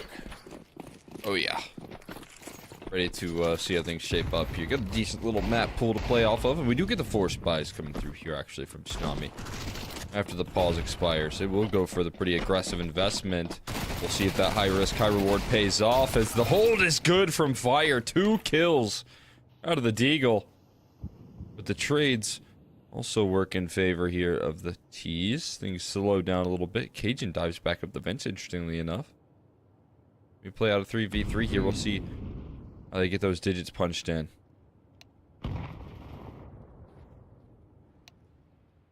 Well, as we just see this being played out decently. Oh wait, they don't have a bomb. Yeah, this is weird. That's probably what's being typed right now. Where is the bomb? Oh. They didn't have it. They don't have it. They still don't have the bomb. They don't have the bomb. There is no bomb. The bomb is non-existent. This is just a friendly game of 5v5 here at this point. Yeah, I mean, just go TDM. Is it? Do we there got it it is. now? They've got it. Okay, yeah, wow. What on earth was that? I was wondering when the bomb would be planted. No one on Might really recognized it until they were down on the bomb site. Yeah, they're like, without the key component, the key package. So just I heard some ticking and tacking in the with the typing, so we'll call it a wipe. I mean, they wouldn't have even noticed if they if they had gone all the way through and killed everybody. Yeah. Oh Lord. I've never seen that happen before. That's crazy. It wow. really is. Is that a new CS bug? I don't know. Maybe it had something to do with the round resets, and I think there's like a server change in between maps, so or in between the breaks that we went through. I can't imagine that Valve messed something up that poorly. No, they wouldn't. Never. They would dare. And they now off the back of the full force buy go for a full eco. So. Oh God.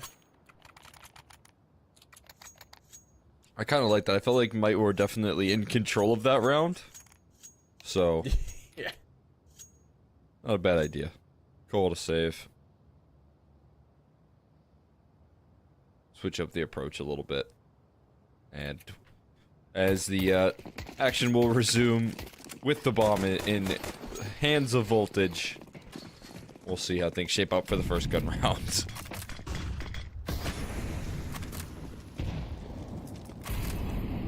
Well. Now, as we look to get things back underway, this is the full rifle round in Tsunami. They're on the CT side with rifles now, and this is where things are going to start to get really rolling together, I reckon.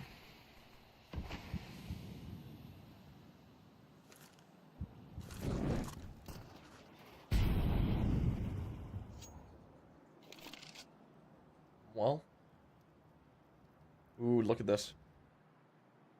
Very sneaky, very quiet. No noise made. So we advanced our way outside.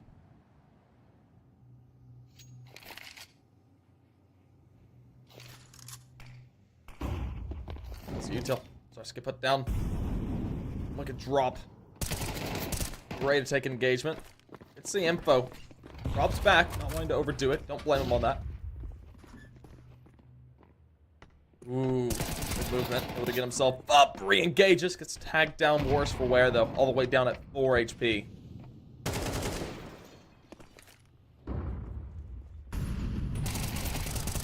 Nice defense from Cajun. There you go, Cajun. Able to play on both prongs there. Oh my God, Voltage with a burst out of his Galil. Sidelines Cajun, that is unbelievable. One way to entry that A side there and deal with the player back of silos with low HP and on drop as well. Isn't the worst of scenarios. Trying to make their way out of heaven. Great kill though from Cool Comms to collect onto the bomb site here. Spam hopeful back through the smoke here. Drop also connecting through the smoke, and now Wreckmeister needs another 4K. 8-0 at the moment, but too many targets on screen. too much of a challenge, so Tsunami gonna get on the board here. Yep, very much needed round as well. This rifle round going their way. Good luck for him. Now, as we're going to look at this upcoming round as a very important one. That kill out of voltage was just absolutely ridiculous.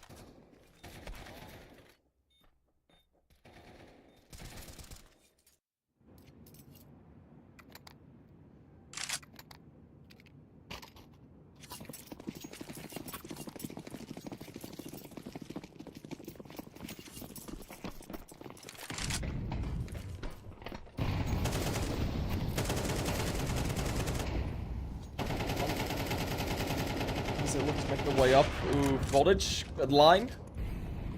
Be able to find himself out a nice little kill.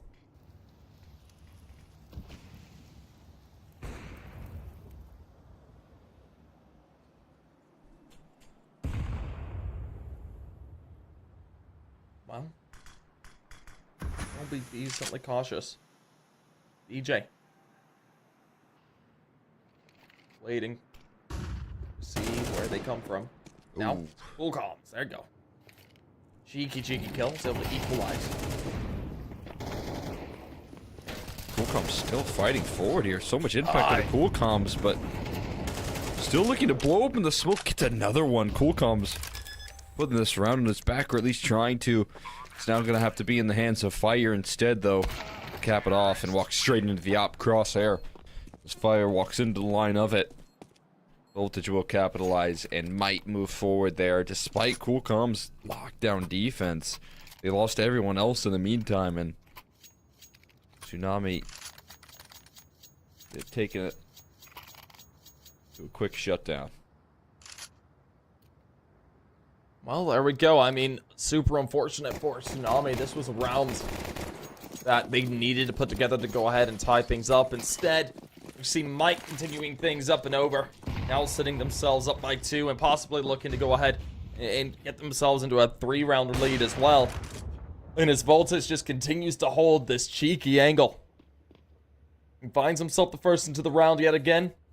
And Tsunami in a rough position.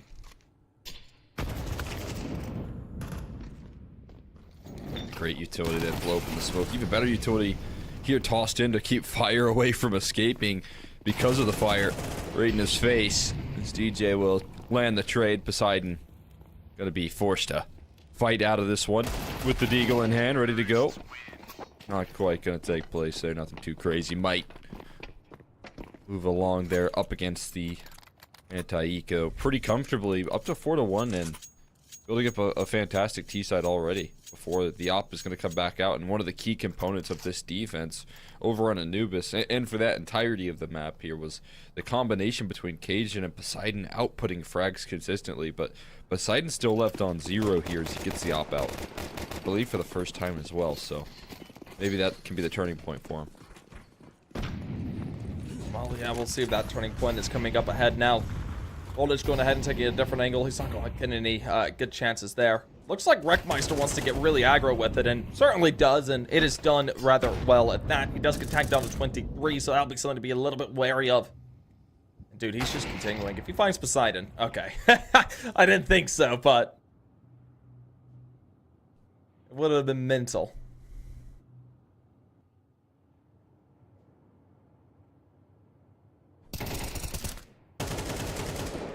Oh, look at this flank formulating here from DJ. Now boxed in is Cajun completely encapsulated. Smoke goes down towards mini. Poseidon hopeful.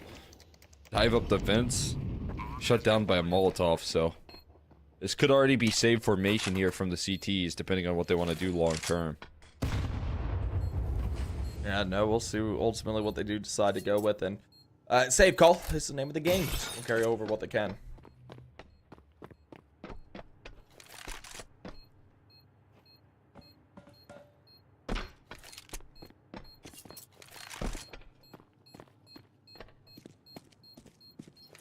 Well, there we go. Bomb looking to go off. Another round. The way it might. And man, I was a little bit worried coming into this map that this could be a swift 2-0. And right now it's starting to really feel like it.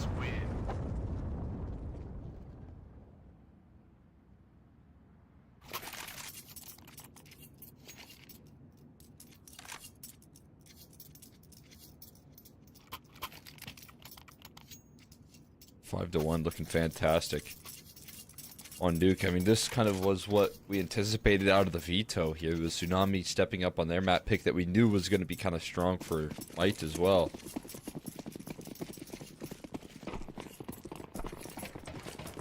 But now we're looking at Nuke, and we're seeing the full strength of Might at the moment. Fast play towards A, really nothing held back at the moment. Utility already inbound, but a couple of quick trades as Poseidon's overwhelmed in the back of Silo. They crack their way on into this bomb site without meeting too much resistance. And Fire, again, a familiar scene for him as he walks on into this round. And option to save, but I mean, we've seen it before here. Instead, it's walking into the alpha Voltage, and Voltage just doesn't miss on that line. Well, there we go. I mean, Might just continuing things up and over. They've hit that 6th round marker right now. The only thing that this side of Tsunami are going to be able to do are play for a tie here for the half, but I mean, if the momentum continues to go the way of Might, they're going to be very quickly able to get themselves up to 7 and 8, and at that point, things are in a very, very scary spot to be in.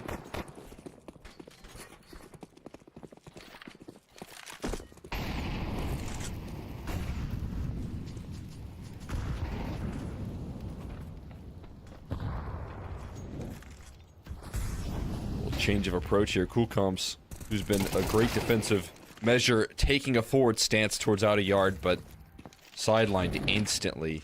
Hard cleared by Jared with conviction. Knocked out of the round. They've only spotted a single player as well, so this cross towards the outer yard is deadly. They're spamming. It's pretty scary as well as the trade's looking to favor. Cajun gets blasted by the HE, and they continue to late waste to this defense. Drop. Tucked in, though. Just in time, so maybe something to be made of this one as the molly goes a bit awry. A player ready to spring into action. Clearing out this vent, though, completely. Again, with so much conviction. The pistol's out, though. Now Fire a chance to actually pull through in a clutch, and he does.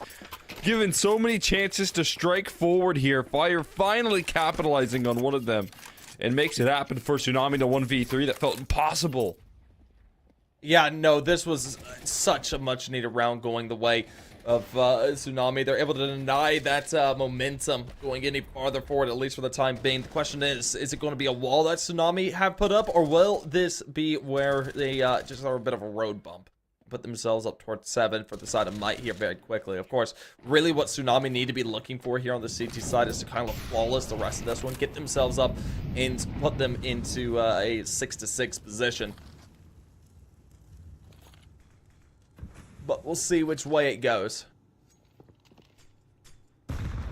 Sometimes it just takes one to break through the deadlock, even if it's Fire, this ramp player that has constantly been forced to play rotate strike over towards some of these defenses. But bringing through a big clutch for your squad has to bring some new life into the team here. Step up forward, but this time the best way to deal with someone who's been a clutch factor is to knock them out as soon as you can. And with the first pick, Voltage on target for Fire. Yeah, I mean, the problem is he's just incredibly low now, so with the AWP, he could be able to get a little bit more work done, but very quickly could be caught out as well. Now as they just tease away at the B site, forcing rotates.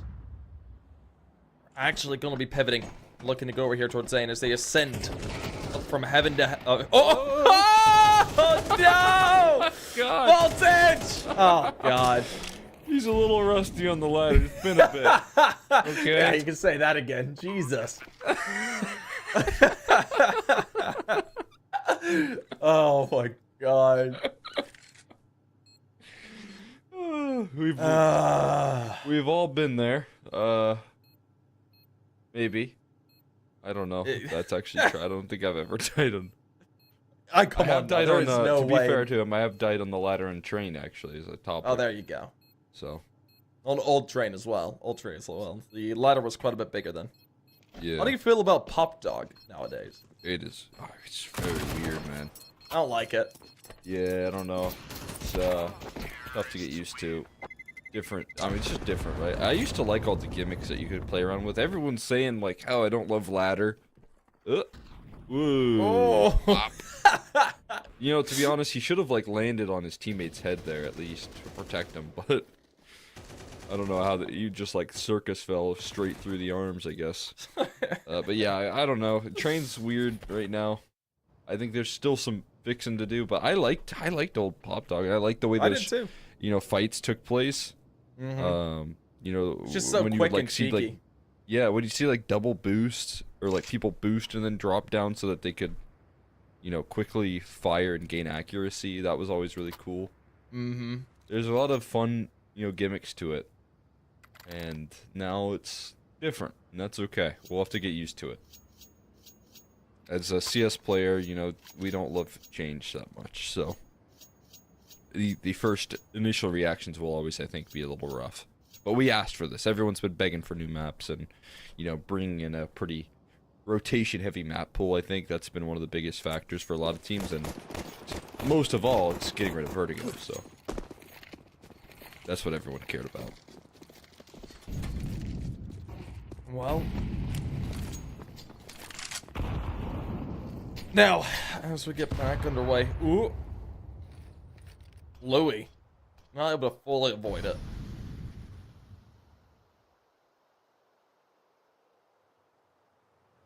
But, looks like things are just going to be decently slow.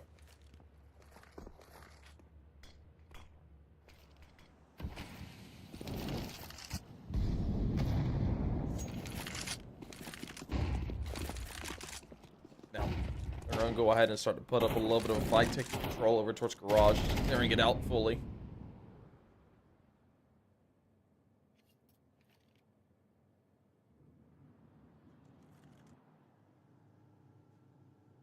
Now, ooh, looks like I see a bit of a confrontation about to come through. Poseidon, ooh, I can't believe he gets away with that.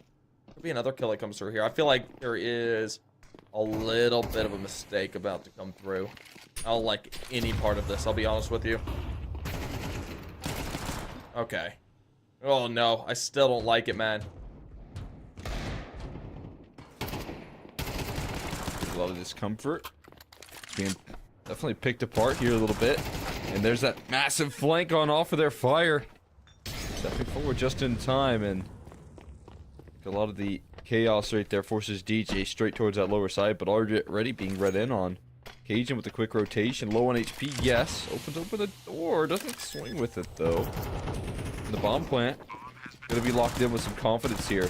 Spamming hopeful is Cajun around the smoke, but it's actually Trop that connects it through the smoke, so Tsunami come in with the robbery of a round and Yeah. get to bring back a little life here. Well, I mean,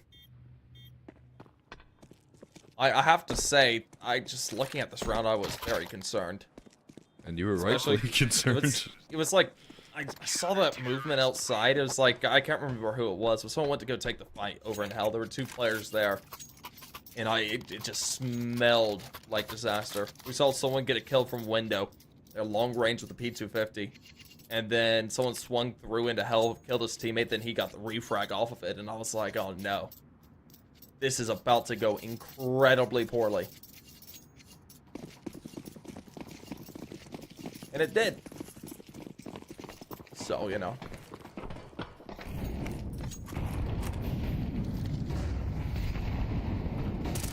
Always nice to be proven right there. Fire connects a big shot there through the smoke.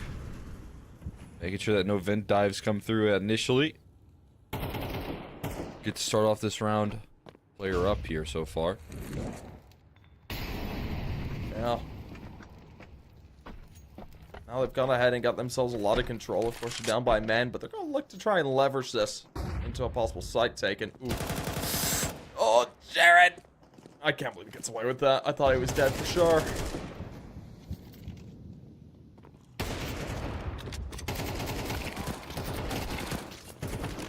Poseidon with the CZ. Kicking it old school there, locking down a double.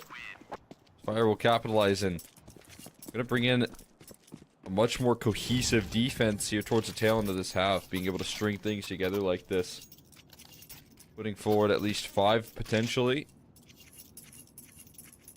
Or at least 4, but at most 5, and that can bring, at least, again, similar to what we talked about on Anubis, heading into a struggled or tough half here on the T side, but definitely a half that you can manage with.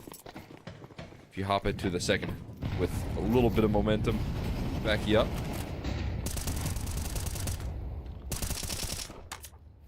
Well,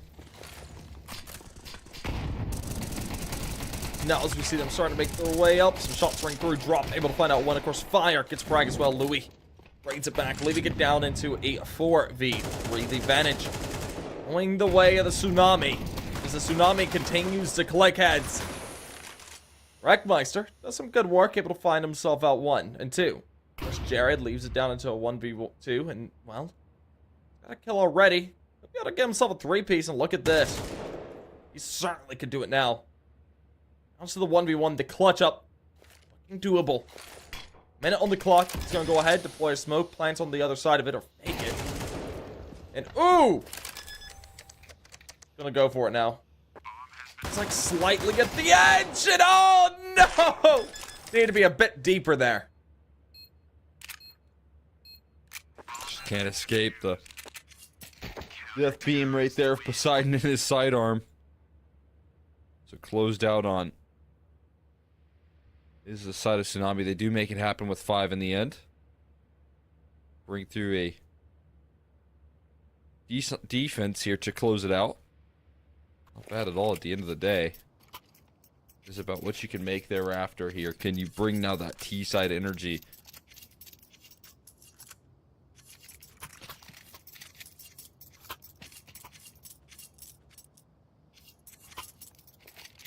See what they can have here out of the gates with the pistol taking place. Well, I mean, now as we're just into USPSs for Mike, it's looking like the Tsunami will be able to go ahead and try and take things into their way. This pistol round is just incredibly important here on their T side. If they drop this, it's going to be brutal. Now as we do see cool comes. Find out when the P250 able to tap away.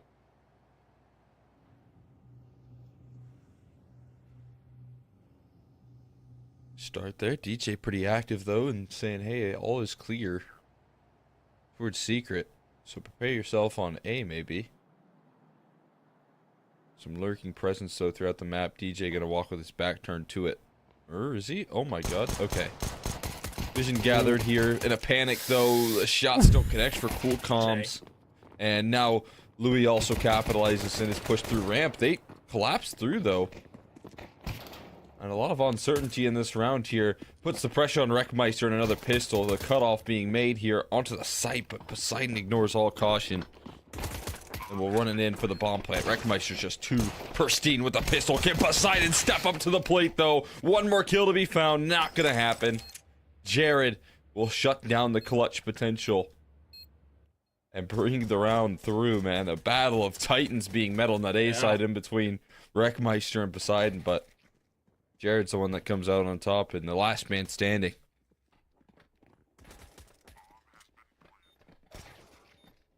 Well, oof, God. It was absolutely clinical looking, but so unfortunate it wasn't able to pull it off. Those first 2 taps were just beautiful.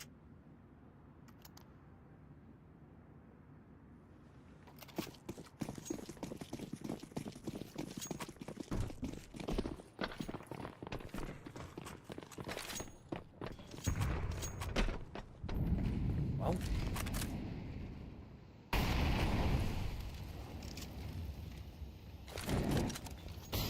as a little bit of utility starts to get played out. Tech 9 trying to do the damage. Cool comes. He was able to get out 1. There you go, Cajun. Able to find out another. Now, as it's all down to Wreckmeister along with Voltage and Jared. So far, the bomb's not planned just yet, and unfortunately for Cajun, he's in a worse for wear spot. And oof, god, dude, these Tech 9s just doing the business today. We see fire. Find himself 1. Of course, tank down just incredibly low, and as Poseidon falls, that's probably all she wrote for the round. Unless he does something absolutely brilliant, but unfortunately, just not able to pull it off.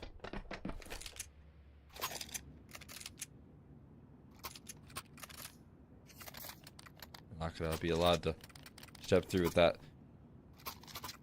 Much clutch potential. Had an opportunity just one round. Prior missed out on it just slightly. And then now they have to set the focus in on now a full eco, and that create a lot of discomfort alongside it. Wave the white flag here and allow Mike to build up some foundation on this CT side as pressure being put towards his out-of-yard cage, and looking to mask the sound of his drop and his aggression, but they're slowly dropping into the open arms of Wreckmeister. The last player you just want to continue to feed here on the CT side as he takes the reins of this round. MP9s will charge forward there, and Poseidon's got one on offer at the very least, but that'll be all she wrote there for the round, and double digits going to be landed by Might. I mean, this is beginning to really look like that possibility of getting themselves on the Might side towards 11 and 12.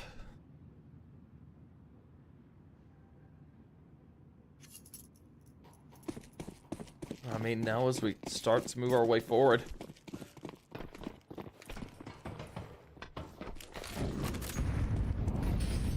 Bit of utility going down. So far, it's not allowing them to really make any moves that they need just yet.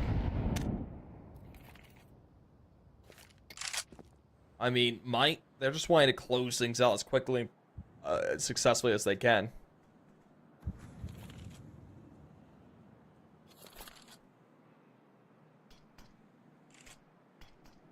Absolutely. Quick work of this. Get the job done and move forward versus a tough team, and they're very happy that they were able to claim that map of Anubis despite a very solid early effort coming through from this G side that is Tsunami at the moment. But look at the entries here, ready to unleash the beast here on Poseidon and Cajun combining for a couple of kills apiece. Site gonna be claimed here, and I'm gonna be planted. This again might be a pretty early call, but you know, getting into these saves at this point, not a bad idea. Well, now of course, just looking to save things over. Tsunami, they're at least able to go ahead and put themselves up towards 6. They really need to get themselves up to a tie as quickly as they can. Playing for 10 to 10 is going to be the name of the game from here on out. But we'll see if they're ultimately able to. And as we do see, Cool Comms found himself on an nice little frag there. Voltage, who fell away, unfortunately not able to carry over what he had. Terrorists win.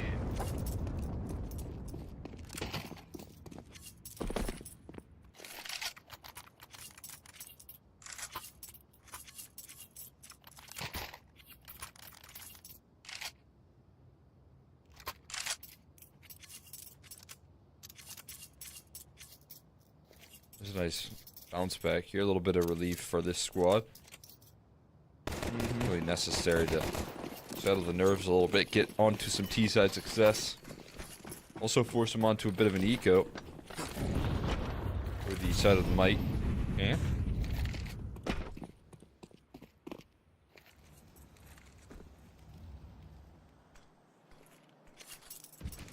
Well, now of course, as we see things looking to, you know, a bit of a pistol. If just Tsunami lose this, it's going to be absolutely brutal. Something that they can't really afford to drop. They're going back. They're running the same game plan here, it seems. Out of yard, I guess. More so last round, it was out of yard into mini. This time, in towards big garage. So, going for the long con on this play. And overwhelmed this Jared a little bit too much around that corner for him to prepare himself for it. Rifles picked up pretty quickly though. So straight into the hands of Voltage now. Dropped once more. Who's next? It's DJ. There's a step up from Wreckmeister. 2 kills. And a 2v2 now. Bomb down towards the outside area. Wreckmeister, another one with the 5-7, wreaking havoc. And Cajun with ample time to go and recover the bomb. Fix that thing up. Where's the end goal here? Interesting decision to walk it out towards the A side, because that's being read perfectly by Rek. Cajun, is he going to clear this out? No, not quite. Not at all. Wreckmeister again steps up another 4K just the way he started out this map. He's going to continue it forward with a 5-7, no armor, and 4 kills up against the AKs, a man down. This is unbelievable impact. Yeah, no, I mean, when it comes down to it, having a player like Wreckmeister who's able to perform in these unlikely scenarios, it's really what is carrying Might's way around. And like I've said in the past, especially with something like the 5-7, it's something that, well, can be incredibly useful in almost each and every round, and it works absolutely beautifully. Now, shots ring through. Cajun, go ahead and start us off. Of course, we do see the side and find out frag as well. Wreckmeister gets out one, and Coolcoms follows it up, and his voltage reads it back. It's all down to a 2v3. Is there a chance that we could see another clutch up like we did just a moment ago? Or is Jerry just a little bit too far out of it? And yeah, he probably was. I mean, voltage, you think he's got a chance here for this, or do you think this is going to be quickly done and dusted? Maybe give it a go. We can blow open the smoke, though. That's probably the curtains on the round right there. Position revealed.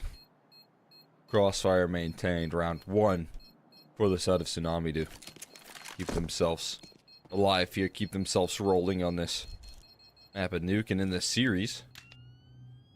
I mean, they lose this round, and you're talking about map and series point claimed by Might on the CT side of Nuke, and with quite a bit of time to try and close out that series. So being able to avoid that reality is a good sign for Tsunami to keep it kicking for a little while longer. Yeah, you're right about that, and well, Tsunami do keep things kicking.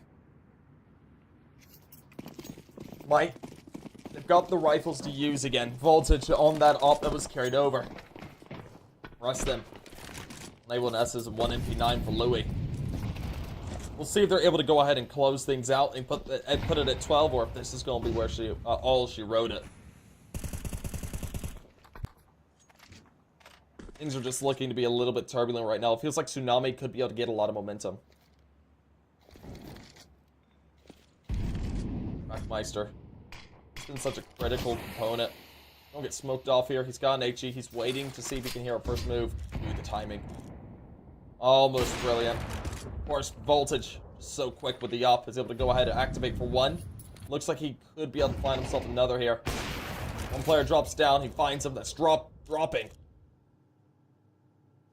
Oh, he's going to go ahead and change his angle. Coolcoms, unfortunately, just caught, and yeah, there we go, Voltage. Turning back the years right now. Able to find himself a nice little 3-piece. Poseidon is dealt with by an MP9, and then Wreckmeister is able to close it out. Beautifully done there. Yeah, I mean, shout out to Voltage right there. As you said, rolled back their years, but, you know, it took him a little bit in the series to shake off the rust. He started out pretty rough on map 1. It just seemed like he was kind of stuck in a rut. Gets that T-side op out, going on Anubis.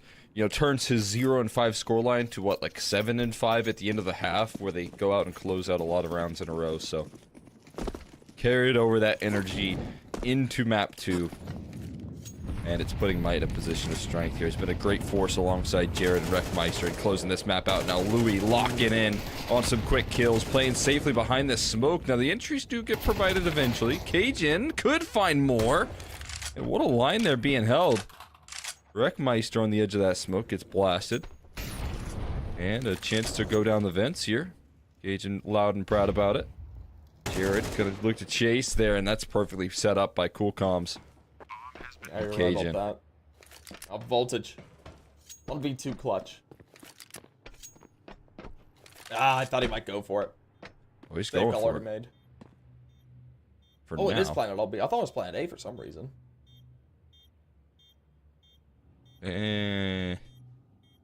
Nah, he might be safe. Yeah, there we go. He wanted to fake us out a little bit, right? Yeah, just a little bit. Feels like it was something that he could have possibly gone for.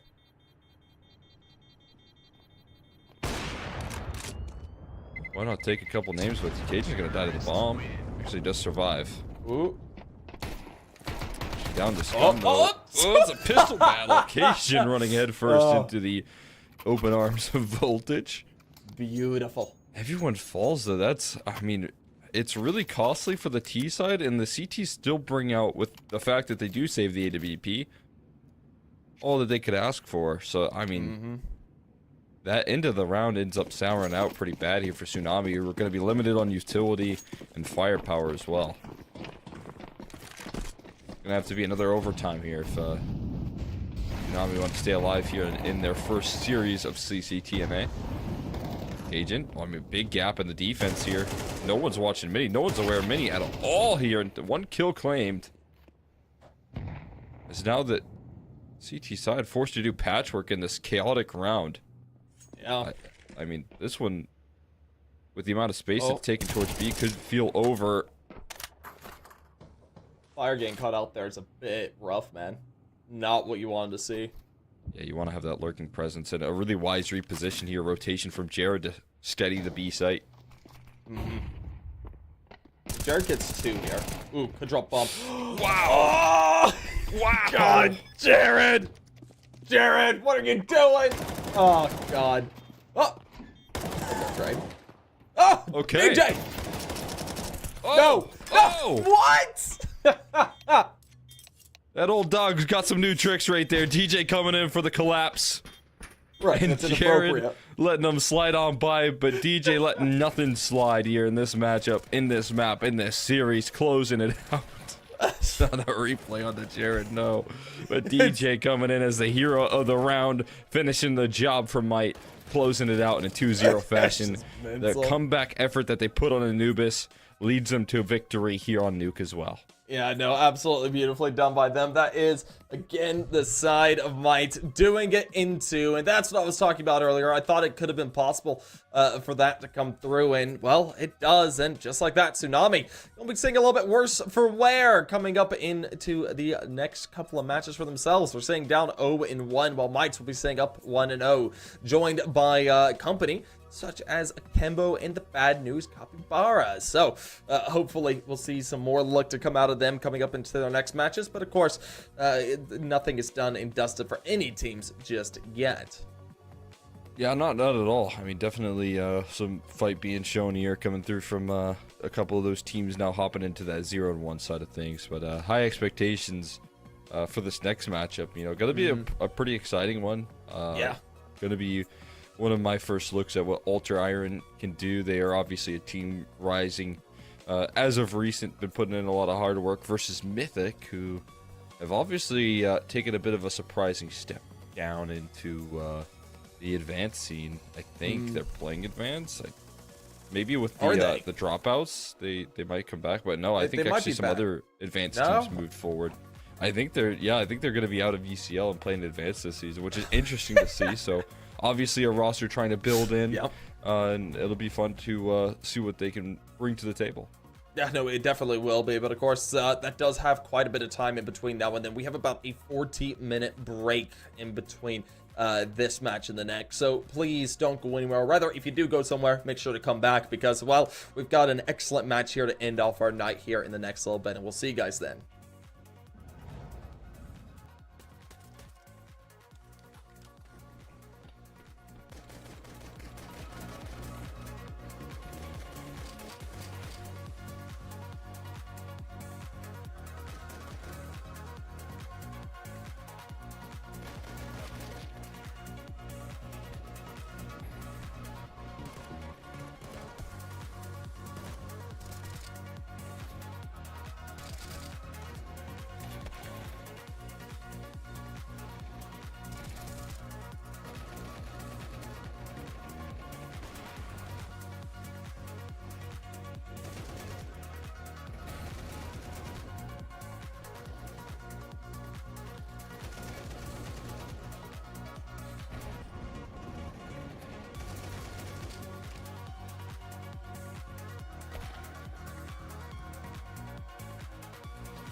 Alrighty, ladies and gentlemen, welcome on back. It is that time once again. Time for some more NA action. Of course, we looked at the side of Tsunami getting absolutely swept away by the mighty side of Might there. In the previous match, Might doing it in 2. Now we move on into, well, today's main event, you could say. We've got Mythic, we've got Alter Iron looking to face on off. Alter Iron just recently moving their way up into ESL Challenger League, and Mythic just recently dropping out. So certainly, you could say that this could be a bit of a grudge match, if anything. Yeah, absolutely. I mean, a tale of two rosters here that have been building up, and then maybe that have been kind of knocked down by some of the rising talent. So some definite surprises heading into this matchup. We'll go ahead and take a look at the rosters here and see what's being brought to the table here out of the gates on the side of Mythic. You know, interesting to see here. We're seeing this roster being brought up. Obviously, you know, the Mythic squad, you're bringing in Heiza in replace of Freak. So kind of a surprise breakup of that combo of Cooper and Freak. But watching Heiza come into this roster, I think is definitely some firepower that they can utilize here, and I think it'll be a big asset in terms of having more options here and having more firepower into this Mythic roster. Yeah, no, I can agree with that. I mean, it's interesting to see Heiza coming up here because, I mean, you saw Heiza doing fairly well on rosters like Roar, Akimbo, G3. So moving into this more Mythic content roster for himself, it's a bit of an interesting take on it, to say the least. Because, I mean, his time on Zomblers, Take Flight as well, were all rather good all the way back when he was on In Control. And it's a bit of an interesting decision to see him go ahead and move this direction. Of course, playing with Austin as well, another excellent player, but we'll see how they are ultimately able to do things. Of course, we do need to take a look at the opposite end of the spectrum, though. Alter Iron, you could say they're a bit more of the unproven sort. While everybody would know the names of Flom, Cooper on that Mythic roster, you might not know any of these names here on Alter Iron. I mean, all of them are rather new when it comes down to it, just recently formed, playing through events together to get themselves into this position where they were able to get into ESL Challenger League and doing it quite well at that. So only losing to Undone, but hopefully we'll be able to see something interesting come through here for themselves. I don't really know what to expect out of them, but I do think that players like Ares, Talon, and Flo should be able to put up some good numbers for us today. Yeah, I actually played LAN with Flo. Oh, did you? In Philly, yeah. So it's funny. I played in Frag Tap with Flo. Oh, gotcha. I got a little experience. He was calling on that roster. I actually don't know if he's calling still with this squad or not, but gonna be fun to watch him play, see what he can do. And yeah, I mean, definitely impressed with the rise of this roster, who's kind of started, I would say, like, just scraping by in advance, making playoffs, to then a second place run that locked them in an ECL position. So pretty exciting story there for him, coming up from a main team in the middle of the season, getting the call up to Alter Iron, now being in the ACL, you know, in the very next season. A crazy story from main to ECL from that guy.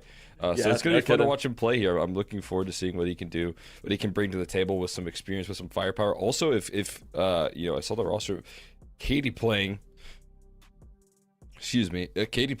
all ex-Mythic players, so that'll be pretty fun to watch, as well as seeing Katie versus her old team. So that's a pretty exciting prospect as well. Yeah, no, it definitely is, but ultimately we'll have to see how things do roll on out. Of course, we do need to take a quick look at the picks and bans to see how things are ultimately going to be going. And as we do see these first two bans come out, come on, Train, don't get banned. I want to see you as a pick.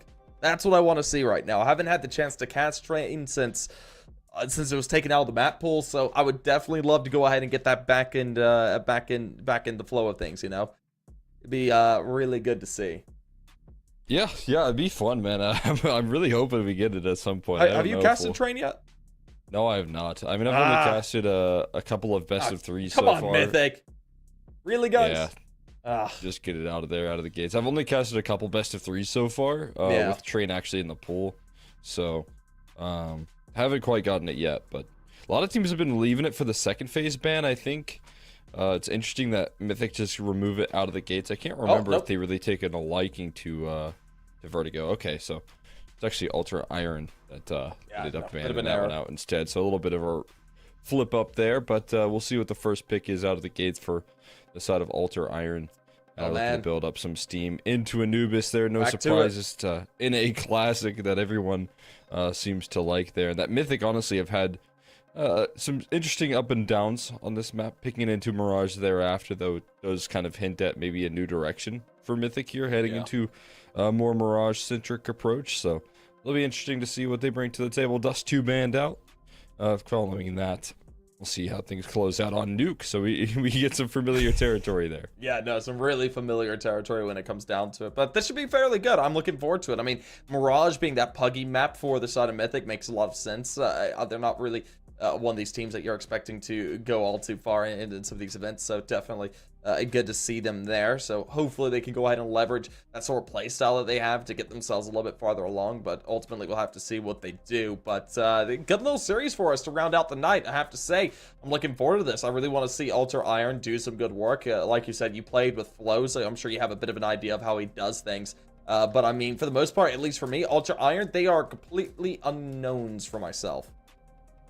Yeah, I mean, it's just kind of funny to see him. When I was playing with them, it was a bit of loose cannon. Obviously, they were still playing with their main roster. With this new, like, kind of bigger team and with the voices that are involved in this roster, the amount of quick success that this roster experienced out of the gates of this roster moves is what really convinces me that this guy brought in a whole new level of play there. You know, another guy that I know is super vocal and that I've seen a lot around the scene is Talon, so you know, my expectations are that he has a pretty big voice into this this squad. But obviously, like again, you know, when I was working with Flo and playing that one LAN, he was doing the calling, and it felt like he had some really good direction, some good, you know, kind of spin on the action. So I want to see if he brings that level here into this matchup versus what I'm going to watch is like the first big test here in a matchup versus Mythic.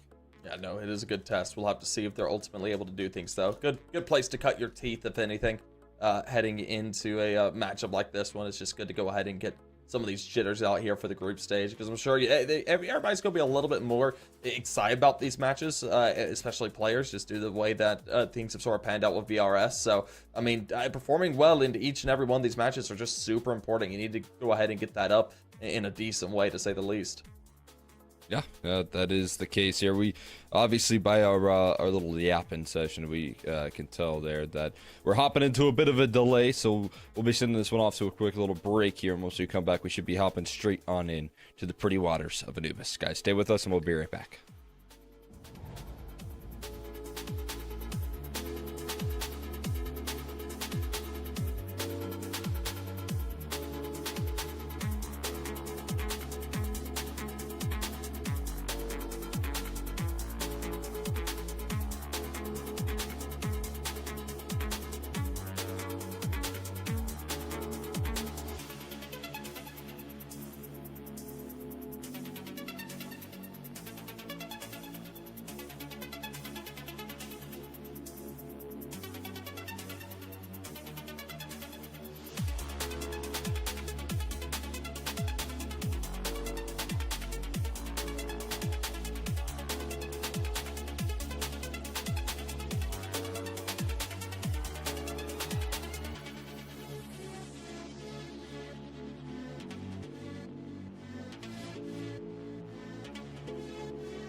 Do I wanna try? Can I let it go?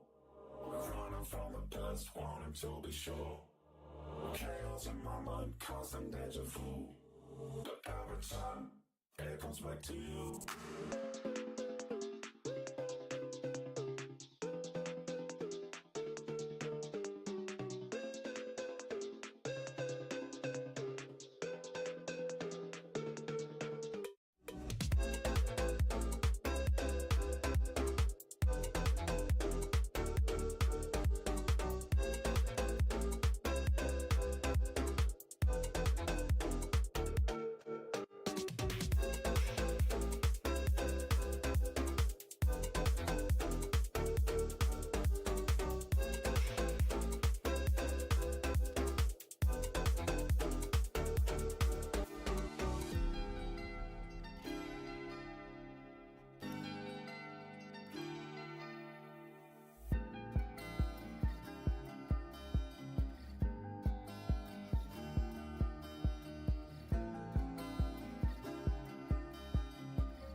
Alrighty, folks, here we go once again. It is that time as we do see Mythic and Ultra Iron about to face on off. Of course, we're looking at Ultra Iron starting off on that T side, Mythic on the CT side.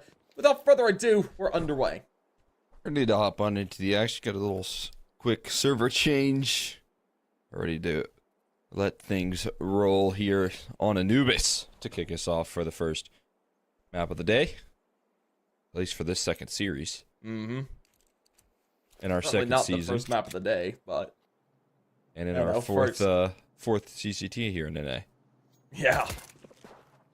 Things are looking good here as, well, NA's been rather eventful. Things are looking rather competitive, to say the least. Honestly, Tsunami had a really good chance to take that their way.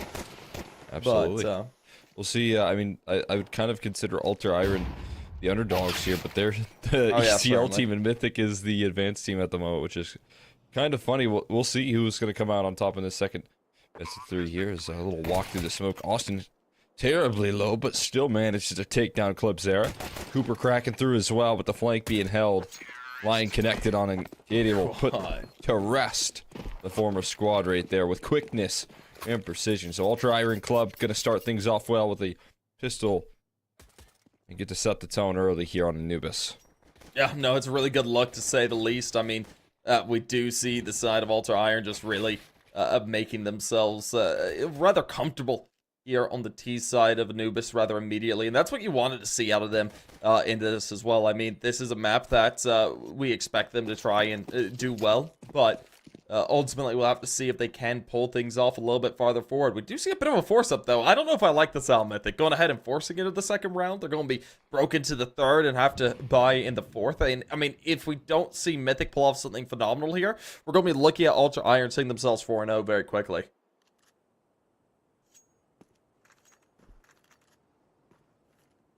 Yeah, it is a bit of a risky decision, but sometimes that can also give you a lot more here when it comes down to losing that pistol. I mean, sometimes getting a pistol can give you enough CT rounds to work with entirely, so getting aggressive on this purchase, try to get all those tools. Well, you have to have a good game plan, and right now 2 flashes to reclaim middle control for Flom.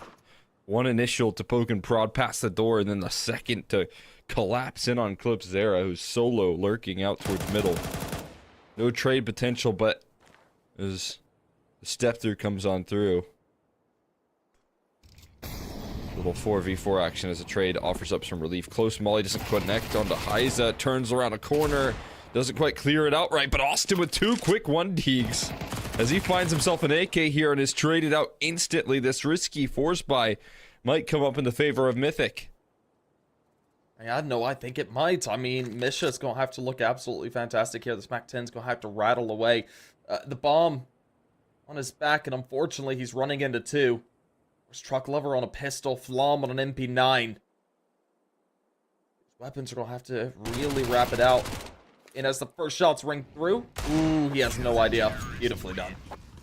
I have to say I was a little bit worried about them being stacked up like that, but of course with Truck Lover just sort of tucking away, allowing Flom to take the engagement, it works out beautifully.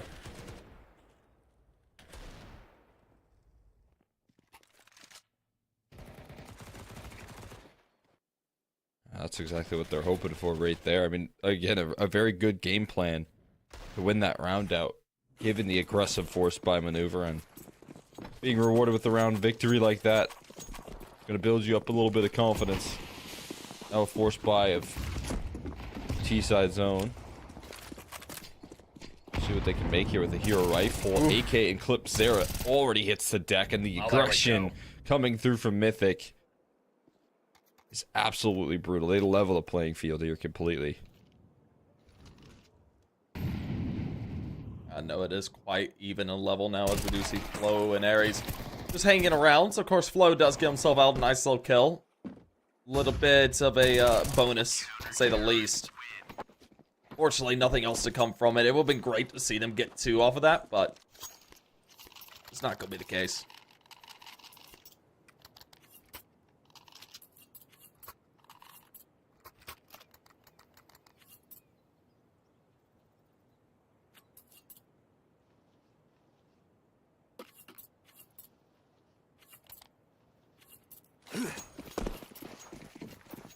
Nice little off-spawn smoke. I wonder if Austin ever calls out his teammates like he does the pros. I don't know if you've seen his Twitter. I think he's just chatting shit in comms actively. He's got those like police lights, and he posts Twitter, Twitter videos about everyone missing utility. Oh yeah. So I wonder if Yeah, he calls out his teammates. The few times I've plugged with Austin, he's given me a lot of shit. I'll be honest with you. Just means you got to keep a close eye on him, you know. Sometimes it's the people calling other people out, and then all of a sudden they have to look inward and realize, wait a second. Oh god.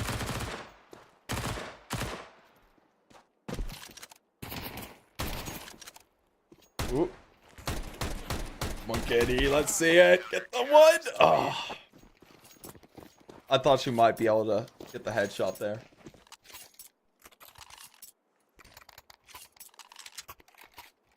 Well, alrighty. So, Mythic, they've gone ahead and turned things around from that pistol round. They've been able to go ahead, find out 3 in a row. They're up by 2, but we're heading into the rifle round now, Exner. We're looking at Alter Iron Club sitting in a fairly decent position to possibly get themselves a second, but if they don't here and they drop this one, their economy is in a rough spot, but I think they're a max loss bonus, so they should be able to afford up decently consistently now, but it might be kind of rough into the next if they don't play this one well.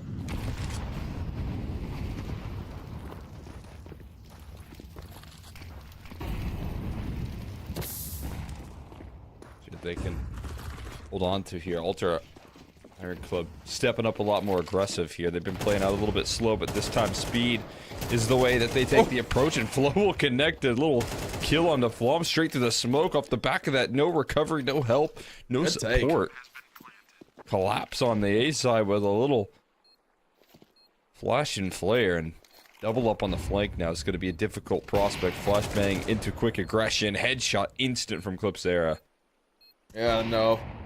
I mean, Heiza, why are you retaking there? I mean, he was far enough away to run away and save over his rifle. And you've got the money, but why? You know, this is why I question NA. I don't understand why you go for that in the 1v3. Yeah, I don't know. I'm with you on that one. It's just a little head scratcher there for sure. You know, I mean, Heiza should know better by now. Absolutely. He's been on so many rosters. But hey, I mean, again, it's like, I think one of the oftentimes principles, you know, complaints, I guess, about NA sometimes that decision making and saving. I think we've made a lot of strides in that department, but obviously it's you know, 2025 fresh year. You probably just spent your off season pugging, and you know, and the pugs, you go for that. You go for that 1v3. Do you? Oh yeah. Oh yeah. Oh god. Because then you look legendary with your randoms. With your highlights, with your face and highlights. Oh Christ. I don't I don't think you should go for that. No, I'm with you. You definitely should. I don't know what happened to Truck Lover though. He just got snapped out of the round. Hey, yeah, through the smoke and all. I mean, just a bit unfortunate for himself. He got off a little bit of damage in response, but not too terribly much. Just 33 points. Or 31 points, sorry. Now as they go ahead and start to get aggressive with it. There we go, Coop. Able to go find himself out one. Also, I absolutely love how he just keeps submitting his headshot from Triumph. I'm sure that's the one that they have there, so that's the one that they'll use. Just gotta go and clip him streaming in his chair, but... Yeah, honestly. Austin, able to hold it down the line here. Flo rocking with the AWP right now, as his teammate stepping through.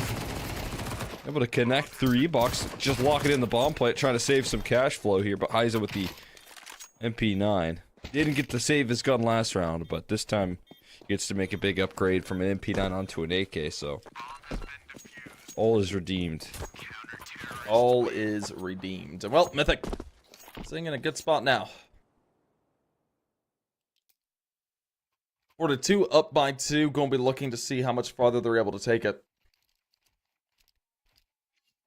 Now, as Ultra Iron setting themselves into a bit of a force, it seems. Kalashnikov is making their way out along with the Mach 10 and Deeg. Or Tech 9, rather. This is a risky investment, man.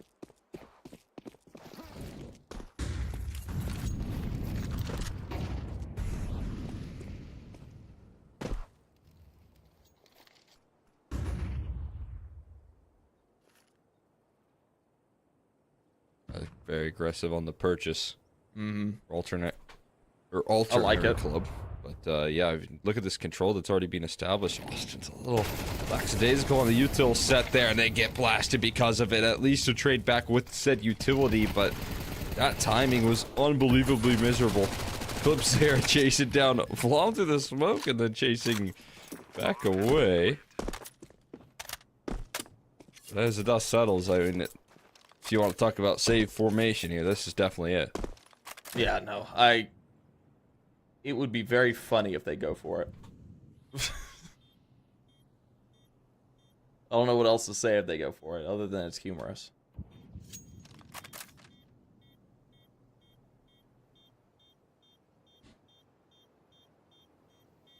But, well, another round gone by, the save call made this time. And we're going to be looking to see how far, ultimately, this Iron Club can take it. Because, I mean, at this point, they want to go ahead and get themselves pretty far up.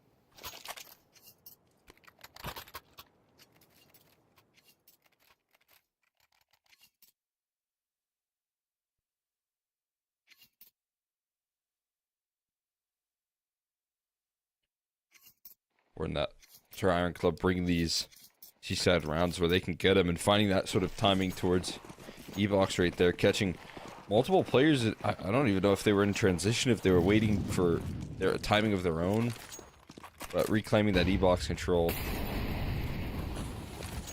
in that sort of fashion ends up to prove to be costly.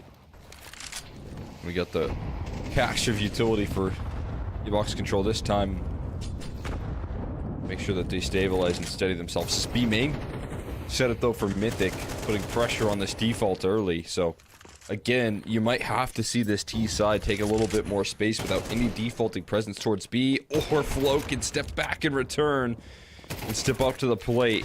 Oh, there we out are. a quick headshot, but Cooper with his AWP gets traded, and they're so decisive in taking this space back. I don't blame them on that. They want to go ahead and try and capitalize and punish where they can. And oh, Flam and Truck Lover able to go ahead and swing out and find out the kills. Of course, Aries finds out one, and now we're into a bit of a 2v2 retake. Truck Lover already close at hand. He's waiting for Flom. That's a smart move. Flom has 100 HP. Truck Lover just at, well, barely in. He's sitting at 22. Bit of a missed molly, but it doesn't flush them out, but it keeps them contained. As that flash goes down, beautifully done. Klebzera able to go ahead and capitalize, and they get the final information on Flom. They know that he's coming up from this connector position. He needs to go for it in this 1v2. It's somewhat doable. And as he goes ahead, teases away, going for information, Aries just swings out hard. Wins out the fights in a rather demanding way. Ultra Iron push themselves even farther up the ladder. Now we're sitting 4-4. Yeah, able to tie things up here pretty quickly. And again, this is what that foundation needs to be set here. This T side building up a little bit of energy off the back of some pacey moves. So that's some great coverage. A tough role to play, going back and reclaiming control of that B main side of things, but impressive fight back. That's Ultra Iron Club, you know, fighting with conviction in that round. You're right about that. Especially, you know, after you realize that the aggression's taken place, being able to, you know, to kind of turn your decision making very quickly into reclaiming that B main control away from the CTs. Those are all important fundamentals here for this T side to possess. Got a hero rifle though for Flom in this round. And a boost. He's on the totem pole. Absolutely love it. It's not going to pan out in anything, though. There's absolutely no one teasing over there towards B. It's looking like they want to hit over here towards A, and if anything, they're going to double back and look to play up through Canal, and unfortunately, Flow gonna be able to go ahead and find out Cooper. Of course, Clipzera and Katie able to find out the frags as well. Flom does react. He's able to trade back. That's information on this player here over in Connector. And ooh! Catches the cross. Beautiful. They realized that, hey, we kind of made a mistake there. We weren't able to find the kill, so now we just need to go ahead and go for A. Of course, they do have themselves a bit of a split. There's one player to hold things down. It's Truck Lover on a pistol of all things. So, unfortunately, I doubt there's too much to happen here. And as we do see Ares close out one, it's all down to the man with a plan. It's Flom. A 1v3. Quickly dealt with right there. Another situation where a save could have been nice, but... Man, I wonder why that happened. I have no idea. Not saving. Well, it's not good content to 1v3. save. Well, it's not good content to save. You're right about that. These are content, boys, now that I think about it. Yeah, there you go. Yeah. There's our answer. Yeah. There we have it. I don't... You gotta always be going for the highlight. Does Flom even post highlights? Does he post like post-event highlights, like at CCT number 4 He'd highlight? like to, I'm sure. You just gotta get him. I suppose that's the challenge, isn't it? Yeah. Yeah, no, 0-3 Alpha group stage. Not many highlights to be had, I suppose. He's 10-7 at the moment, though, so at least doing good work in that department. And clotheslining the first initial fight. Clipzera available for a trade, though, as quick as could be. You see, if he got 3 there, that would have been a great clip for the highlight. Don't guess, even. Oh, yeah. I gotta say, I saw Flo buying into it. Oh, look at this. Again, they're watching this flank. They're always so careful about this B aggression. It's so smart. And it's gonna work, man. Flo bought multiple rounds at this point, reading into the aggressive maneuver from the CTs, and then working to punish it both times, being able to come out successful. This time, not only just a kill, but a opening, but Heiza misses that. Had the jump on Katie, complete collapse, and this B side has fallen. Smokes are in, and a panicked rotation coming through from Austin and Truck Lover to try and save the day. Yeah, well, now of course it's like we're in the 2v4. This is another situation where you might want to save. But of course that's just not the case.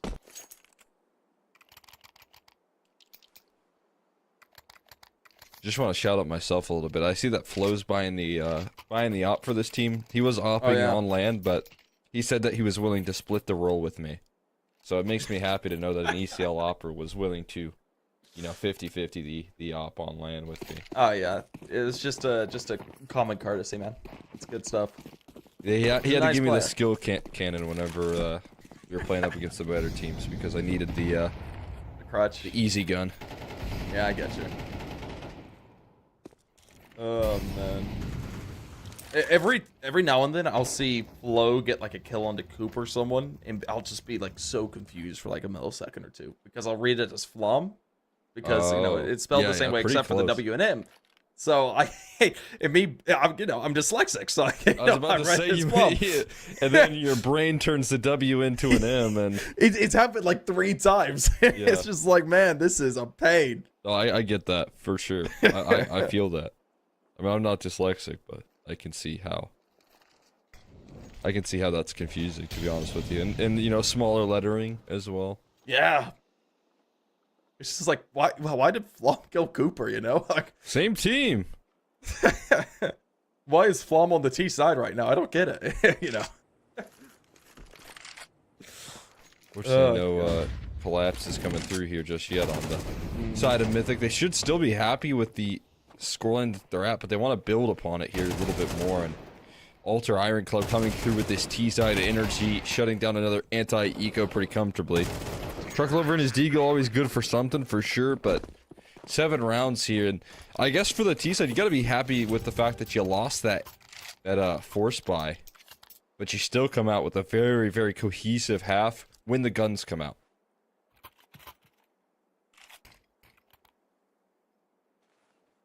Well, now as we do see things sitting at a very comfortable position for Alter Iron. They've gone ahead and converted the half successfully. They now have to try and push their way up a little bit farther, getting themselves into that comfy position. of 8s and possibly 9, or rather 8 here at the end of the half. 8-4 would be a great spot to be in, and as Flo finds out Cooper.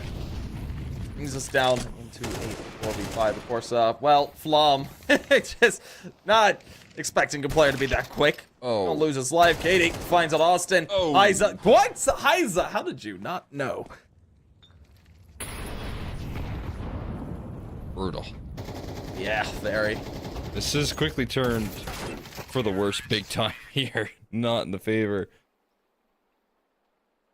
of this Mythic squad here that's been long standing.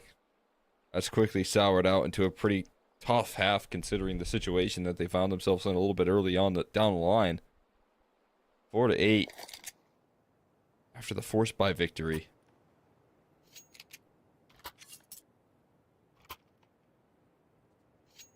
Well, I mean, there we go.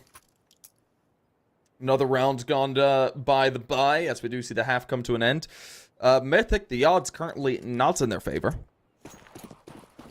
And you were saying that you thought that Ultra Iron were the underdogs coming into this match, and I do agree, but they're having a great showing right now.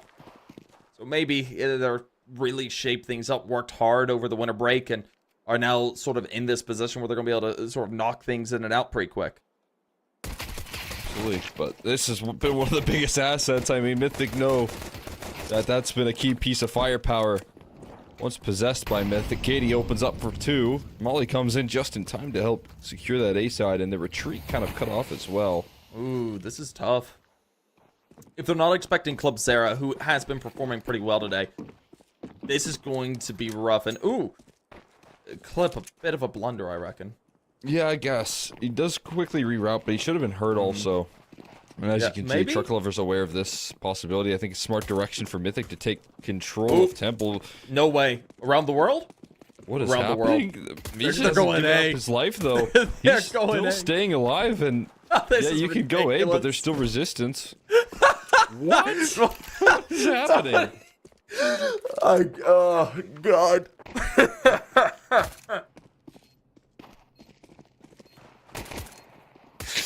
Gonna charge into Flow here, double up in towards heaven, but no, the shots just don't connect. They don't crack open anything here when they chase it down, and Flow steps forward with a 3K off the back of the openings initially from Katie, and sours out quickly from there. Look at the start though. Oh my goodness. Yeah. Katie just looks so good. Nice little double. This was a ridiculous round. I don't. Yeah, insane. I think the biggest thing for me is that I'm a little bit stuck in my ways. I'm a little old school in that sense of like, okay, this is Mythic, right? They're the gatekeepers of ECL, but the gate's been wide open since really CS2 has been brought out, and the team's kind of been going through some changes, focusing on streaming, obviously. But when NACS was in a really tough spot, this was a team without practicing that was one of the better rosters in ECL, and it's a really good thing that this team is struggling. Like I'll be honest with you, it's good when Mythic are just turning on the stream and playing out some games, because that means we're growing. It either means that or Hopefully. we're getting slower. Yeah, there's kind of two factors working up against Mythic, right? Yeah, no, because they're starting to get up there in terms of esports age, Well, Flom's been on Mythic for 8. I mean, obviously, with Mythic, I guess, is Mythic. He's been Mythic for 8 years now. Yeah, So- no, his last sort of like pro team was Luminosity and Noble Wow. in 2016 Mythic. And of course, he was on Mythic in 2014. Who started Mythic? Did he start Mythic or? I don't know. Maybe it was always a stream thing, but maybe it was an organization that they all started. But I have no idea. I don't know. I will say we do see them trying to bring in like younger and younger guns in order to sort of, I think, try and keep up. They're bringing in Austin. He's 22. He's sitting in a decent age. Truck Lover, who's also at a young 25. But it could be, and I hate to say it, they might just be getting a little bit slower than they were. You can't beat the clock, that's for sure. Yeah.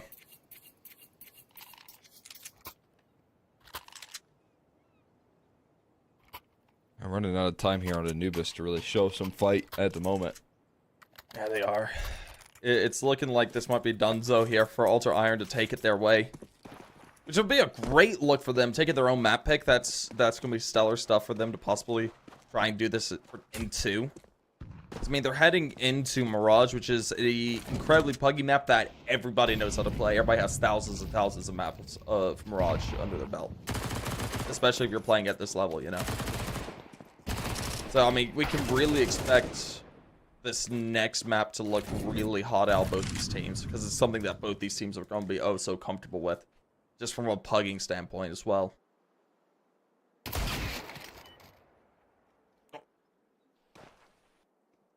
That's unfortunate.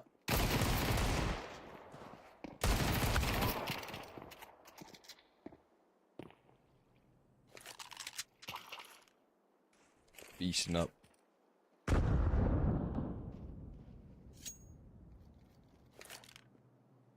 These quick kills here. Austin left on an island here. As long as you make sure that Truck Lover can't get anything too crazy done with the Deagle, you're usually in a good spot when you're up against Mythic.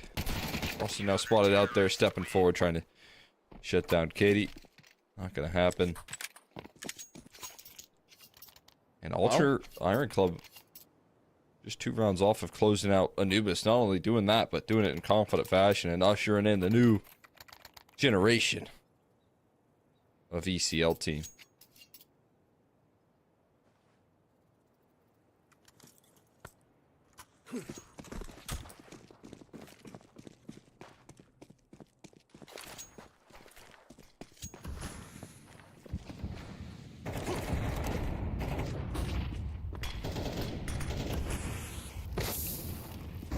Well, now, of course, we're going to be seeing this rifle round looking to be played through. This is a very important one here for Mythic if they want to survive.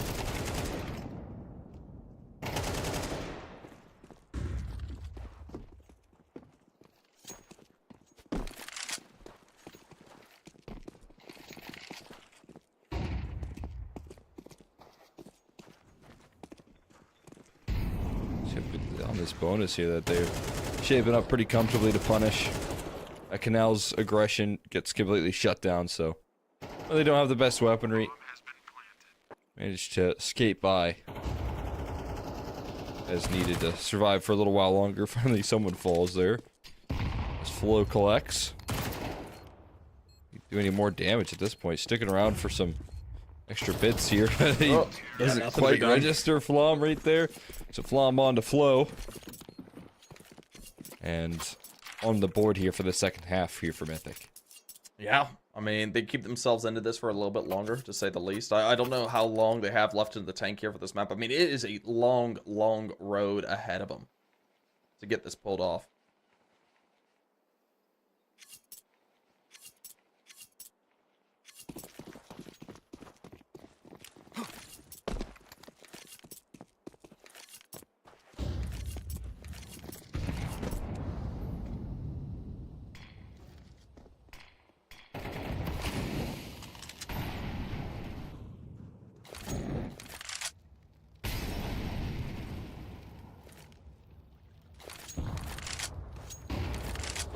Well, as we get into this full rifle round here for the side of Mythic, this is their best chance to possibly get back into it.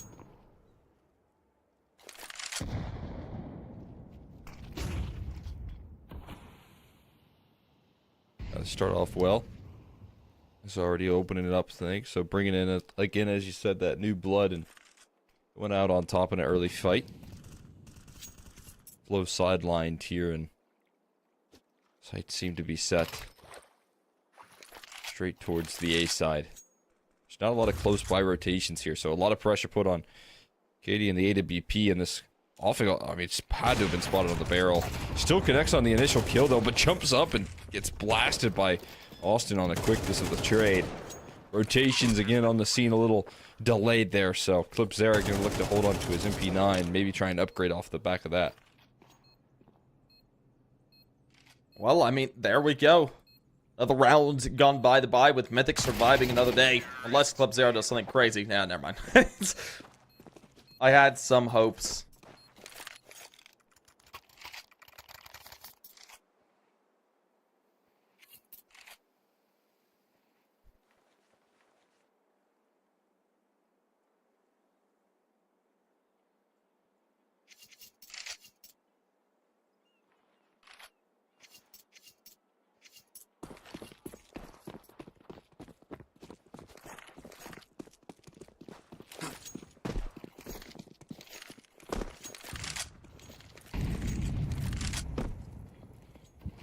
Got a eco here. Mythic, how much T-side momentum can they build at this point? Not a lot of room for error, but good foundation. I believe that's one player with the Deagle here at Katie. A lot of USPs around the corner. See if that entices Flom. They're one shot rattled off. How much testing this Deagle do you want to do? Again, no one's spotted just yet, except for that one pistol. Okay, he goes and joins the the B site hold, and then the rest of the USPs might be showing up a little delayed there. Struggle to get in on that bomb site though. Katie cut off. Bisha with one. Ooh, USB. Ooh, yeah, Austin turns that corner a little aggressively, and the USP wins. AK retrieved. 3v3, this is doable. It makes it really scary. Not too terribly scary though, I don't think. Oh, it is now! Oh, it's really bad! Lom, don't mess this up, buddy. Ooh, there we go. Stays alive. Surrounded on all sides, but no more than that. Oh, no. Oh, no, that's a full eco right there that collapses on them. That is absolutely brutal. Worst case scenario. Time to defuse, AKs to recover, and I said, how much steam can you really pick up off the back of this T side? Well, a brutal, brutal round ripped away from them right then and there. That is not what you wanted to see, I'll tell you right now.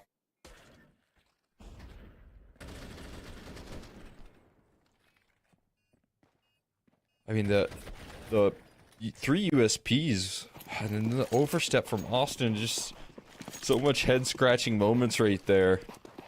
And that lack of discipline. I mean, you talked about the age and the experience right there. That should be something that should be avoided long-term, and it's just not. Big mistake, and Katie gonna step into the next round, continuing to punish it.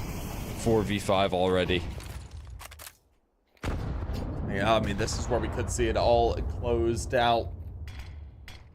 I don't expect too terribly much to be made off this. Maybe we see it all come crumbling down here for Ultra Iron. Maybe there's like a way Mythic just run it. Oof, doesn't seem likely. Here's Flow steps forward with another op shot. They've been trying to work their way through E-Box, but have been met by constant smokes, recycled over and over again. Ultra Iron Club doing permanent damage to the ozone, throwing the smokes down here, but keeping control of the important priorities on the map. Recontrol of middle, step forward, 2 headshots. That'll cap it off here with some quickness. Headshots galore. Last player spotted in Heizen, no man's land. Flow will step forward with the AWP to finish the job, and Ultra Iron Club coming to their map pick, showing some serious strength here, stepping forward as the team with more to their fight here in this matchup. Yeah, I mean, well done there, Ultra Iron, able to go ahead and close things out. It was looking a little bit rough for a second there towards the end. I thought Mythic might have it in them to go ahead and push it on all the way into overtime, but certainly not the case. But that being said, we're not done and dusted with this series just yet. We have Mirage. That'll be coming up here in just a little bit. Of course, that's in about 5 to 10 minutes time, and well, Ultra Iron, they're going to be trying to do this in 2 while Mythic are playing to survive the series.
Alrighty, folks, how are you guys doing once again as we are heading into what could be our last map of the evening? Mythic just dropped Anubis to the side of Alter Iron, and Alter Iron, I have to say, they look really, really good tonight. Yeah, I was thoroughly impressed with what they were able to bring to the table there. You know, Flo bringing in that op shots there, firing up on all cylinders, bringing the team through into a very cohesive T side, then being able to win like a full USP eco to really shut that game down and probably just set a lot of frustration into Mythic's camp to try and capitalize. I mean, that was a brutal way to kind of end the map right there. If you ever wanted to get out of a map, it would have been in round, whatever the round was to close it out. And Alter Iron Club managed to do that in some pretty confident fashion. Now we do have the direction that Mythic take here in map 2, and that's on to Mirage. So it could be a good turning point here for this squad. We'll see if that can be the opportunity to kind of stabilize here and get back into things. Yeah, no, we'll have to see if it is. And I mean, it should be a rather interesting time to say the least. And now, as we look to really get underway with Mirage here in a few moments, I do expect Mythic to put up a good fight. This is the map I really expect them to put up some numbers on and look to maybe do a little bit more than that as well. So hopefully this is where we see them go 1-1, but ultimately we'll have to see. Yeah, I mean, it's going to be interesting here for sure. Obviously, this is a team that wants to step through and try and impress, and taking into Mirage here, I feel like kind of hints at a little bit of a different direction for Mythic long term. I mean, it'll be interesting to see what the vetoes look like in the future, but we'll see what they do here out of the gates. Is a entry on in. Katie knocked out of the server pretty quickly, but Flo's still holding his ground, and that's a bomb. The bomb is the tip of the spear there in the jungle. I think a bit of a communication breakdown, but it might not matter if they have the entries like this, and they'll shoot their way out of this situation as a 1v3 takes place, and seems like they have stabilized. Yeah, no, stabilizing it as Ares is the last man standing in a 1v3. I would say usually don't go for it, but this is pistol, so it's understandable that he wants to go off for damage, and as he did get one, we'll see Mythic go ahead and find out the first round, and a very much needed round. Well done by them. This is the start that I want them to have here on their T side. We got to see if they can go ahead and keep that up, though. Of course, the second round most likely going to be a bit of a save here for Alter Iron Club, so looking towards the third is going to be the important one to really pivot upon.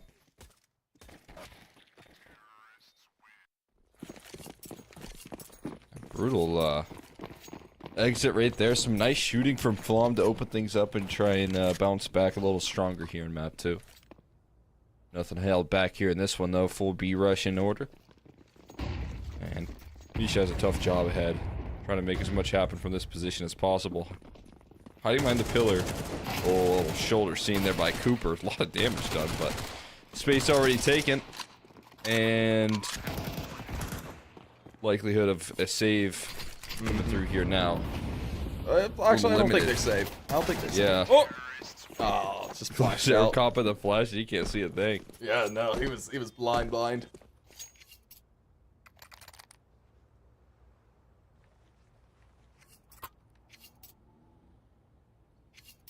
Alrighty, well, now we've got ourselves up to and over Mythic. We've got not much that Alter Iron can do here, since they did kind of force up into that previous one. Or rather broke. By gonna have to come through on the fourth, and that means Mythic most likely 3-0 unless we see these 5-7s do something absolutely monolithic. Which, I mean, is possible. It's not impossible.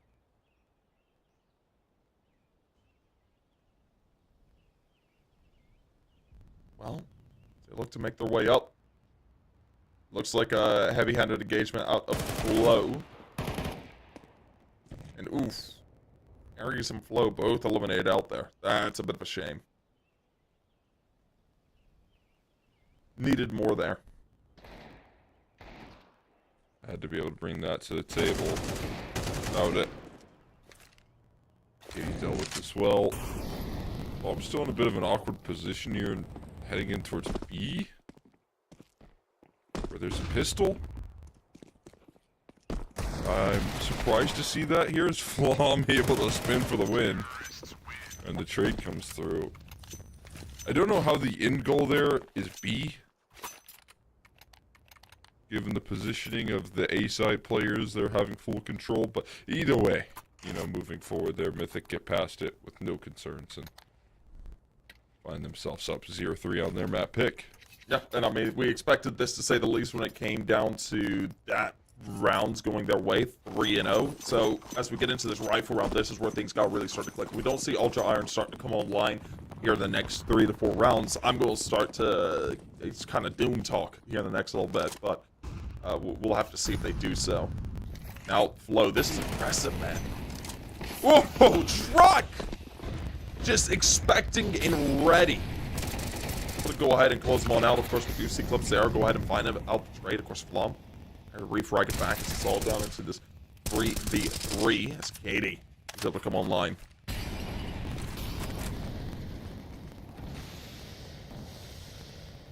Such great utility being tossed out for Mythic to take further control on this B-side post plant. And with Katie still winning that duel, but taking half HP for it. Let's find a tough spot to be in here. Another smoke recycle. That's a missed smoke, though, coming from Truck Lover. Not missing the shots, though. As a spray transfer successful, and Nisha does punish the missed smoke, but Austin just fires straight through it. On target right there. Well, hey, that works out rather nicely. And I have to say, it's a bit of a shame for Ultra Iron. I mean, this is the part where I start to get a little bit more and more concerned.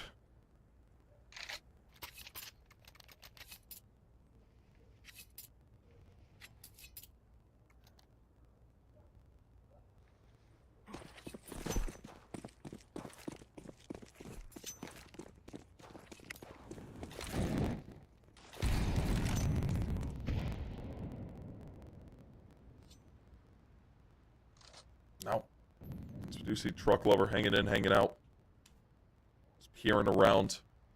Seeing if there's anything that can be brought up for themselves. Ooh. Low. Just for a bit of information, notice that there's at least one over here towards ramp. Bring back some energy there. After the op shot debacle there and getting Galiled out of the server.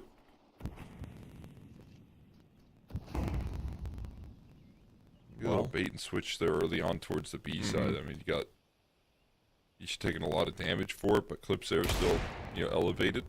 And an instant dismissal there coming through Cooper's side, lined up by the Deagle. Get that solo lurk of Flom towards B. What is going to be the game plan? What's the move right now? As there's still not a lot of direction. They've just lost their lurk on the other side of the map. They're losing just about everyone right now. To stabilize, Ultra Iron Club could be closing out up against the AK's Katie. Another headshot rolling through. 30 seconds left with bomb and control. Truck Lover has to isolate this 1v3. Katie moves is the off. nuts, man.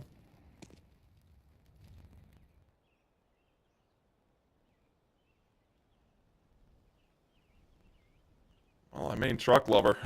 What do you do? What do you do? Whoa, maybe that. Maybe find two right there, and he does find the last as well. What do you do? You just have to come up clutch in the 1v3. And now Mythic get away with a robbery That is of their very own. criminal. I hate to see it. That is a lot to deal with. Look at this. I mean, Katie had two brilliant 1-digs, and it's just so unfortunate. And then Truck Lover, so good. Yeah, I mean, Excellently done. maybe question the game plan right there. Katie trying to be the initial contact, but that timing does not work out. No, it doesn't.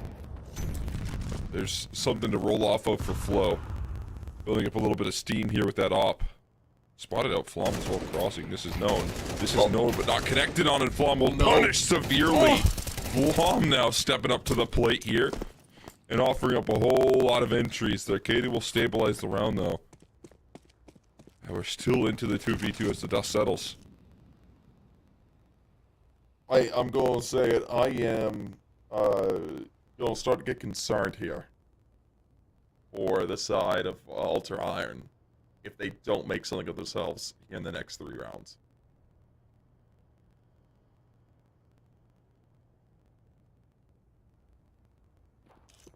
Understandably slow and spotted out. There's Misha, low HP.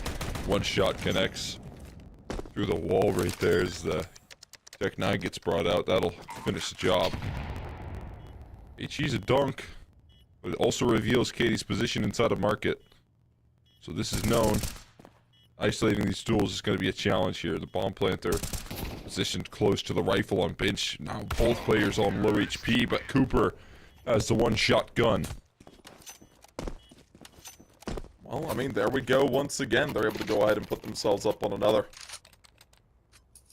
And as we do see things swinging all through rather adequately at this point, it's looking like the side of Mythic are just going to make a quick run of Mirage, to say the least. I mean, what does Ultra Iron need to change up? Because something is just not clicking at all.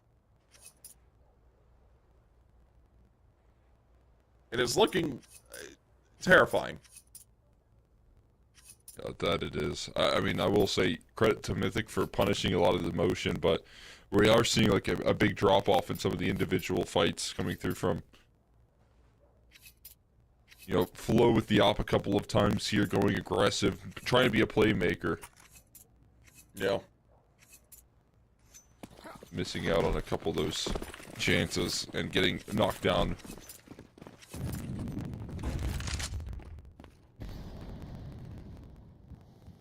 Constantly left into these really tough purchase situations as well. Doesn't provide any ease of access as Clipsera knocked out quickly, and motion made in towards the A site here off the back of the execute.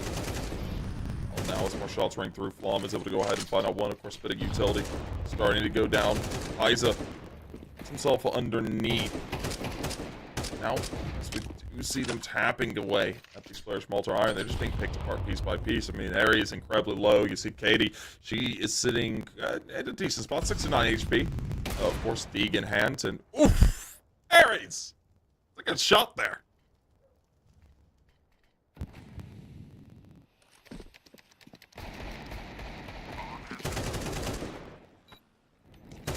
Flom. Having one kill, Katie finds out the other. Of course, Misha. Looking to try and make his way up as well. Ooh. Oh, that's a huge whiff. He needed that kill. Austin's able to swing. Now, Katie, you've had some excellent moments tonight. I don't expect Oh you my to God. score. Okay. Jeez. I thought she had something in the tank for a second there. I thought Yeah. she might have had it. Understandably so. Nasty headshot. Completely devastating, but managing to get past the worst of it. Jeez. Precision.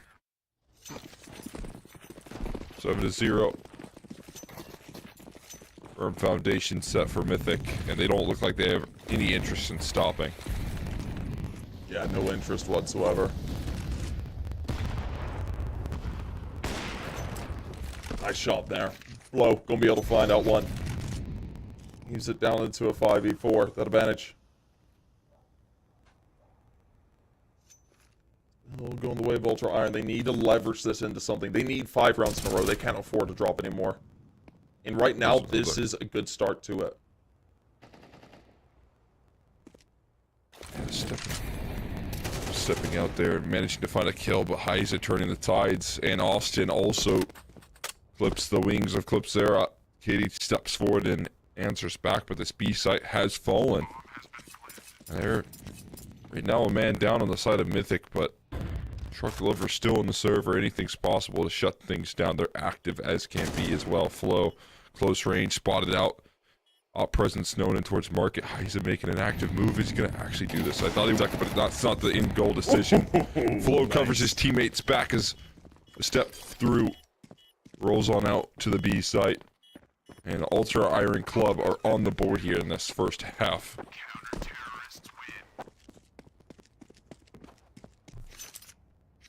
Well, finally. There we go. This was a round that was very much needed here for Ultra Iron Club. What do you think their win condition is for their CT side right now? Do you think they need 4? Or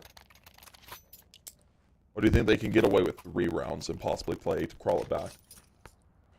I mean, I think they can definitely pull this back here if they, close the half out. Just depends on whether or not we can continue to see that effort flow starting to connect a lot more off the op. You still have Katie looking sharp, so a lot of different opportunities, but Truck Lover cannot be finding entries like that, and Cooper cannot be backing you up. Step through there from Cooper off the back of the opening from the AK presence of Truck Lover, and that's the A site fallen now.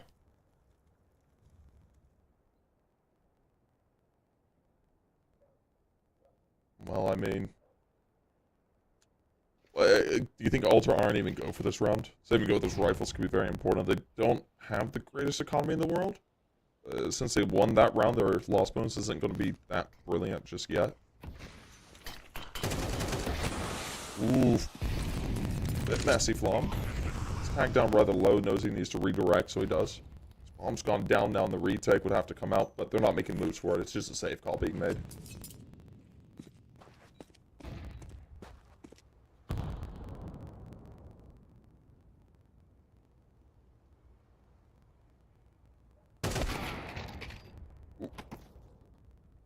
Fighting hard to hold on to the weaponry. Mythic could probably just send... they're not super out of control yet. So... not going to be too interested in losing too much to the chase down. Nice little boost to your symbol. But as it ticks on through here, Mythic bouncing right back off the back of a round loss is exactly what they needed to do to make sure that this goes to a third map, I feel like. Yeah, you're right about that. It's smelling map 3 to me. Long night in the office for this one.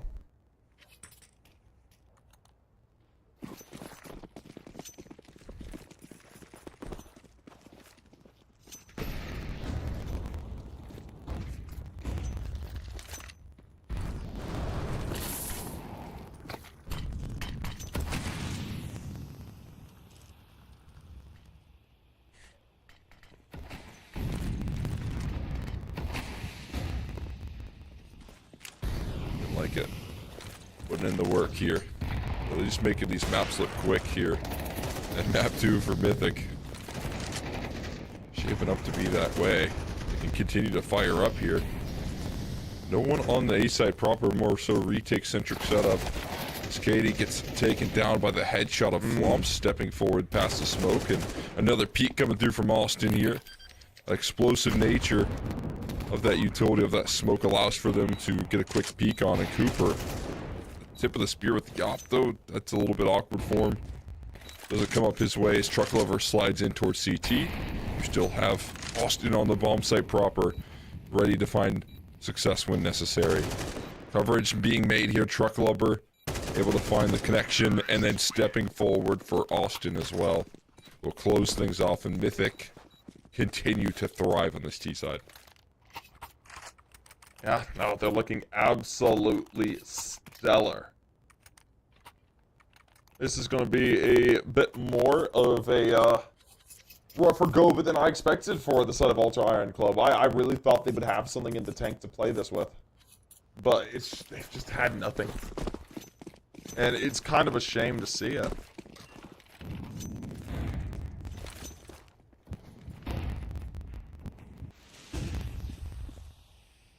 Well, Flo starts to peer around. There's Katie. Finds a kill for himself onto Cooper.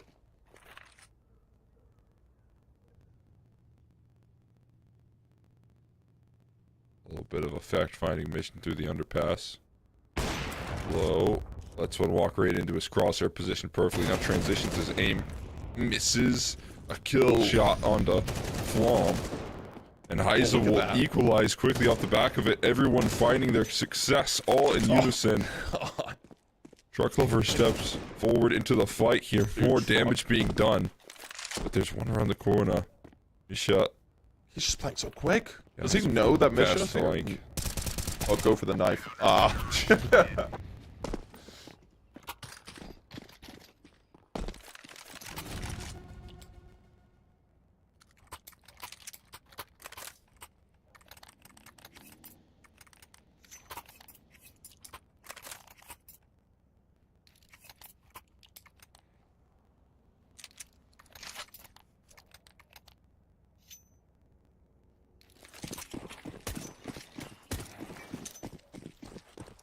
Alrighty.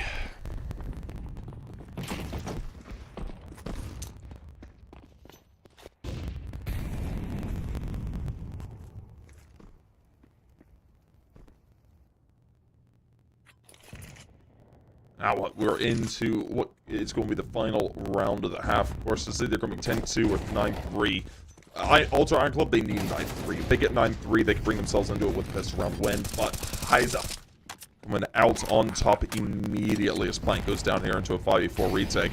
And of course, you have to go for this. What? Did they just toss 3 Molotovs onto jungle? No one can pass jungle. And now you have to fight through CT spawn. And they're putting a lot of pressure on the peaks here. Flump still managed to step forward for a kill. He doesn't fall there, and Cooper stays alive with the smoke for the Molotov.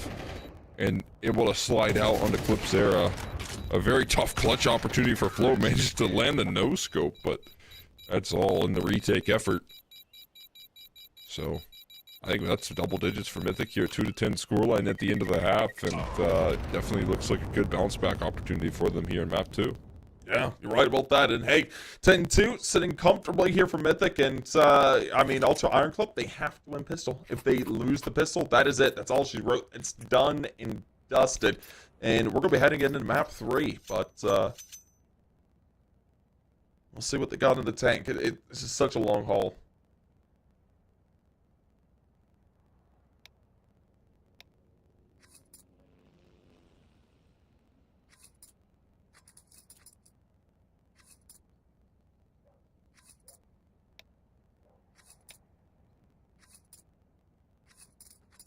Bit of a,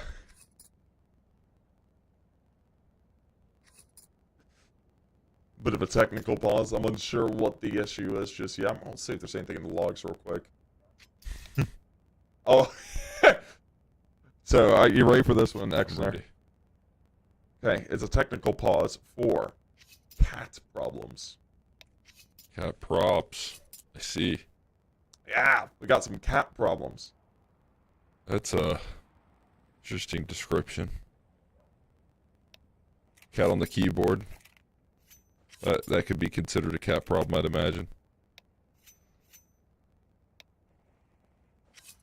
I mean, who knows? Maybe the cat's like chewing on a mouse wire or something. They are tasty.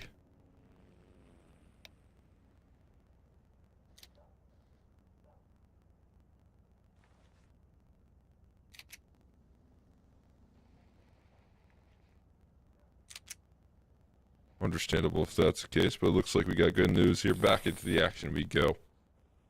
Ready to keep the rounds flowing. Keep on keeping on here for these two squads. It's Mythic. Continue to just dominate here in the competition. Been looking incredibly clean so far. How about that?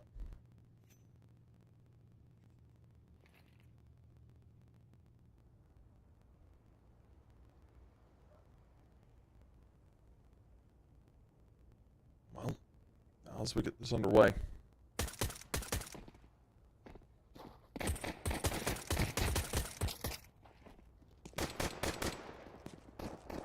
See some shots ring through. Heiza able to find out one. 80. The other. She's had some really good moments this match, or this map, but she just hasn't been able to get that translated into the round wins that they need. And yeah, as we see them fall yet again, Katie, Clubzera, both whisked away, to so to speak, as Ares and Flo are the last two men standing. And now Ares, good for one, is traded out, leaving it out on the Flo. Flo hanging out in the smoke. Don't be able to find out one. Uh-oh, this is a confusing fight. Okay. All good. They get past it. Managed to stabilize there, settle that one down in the end.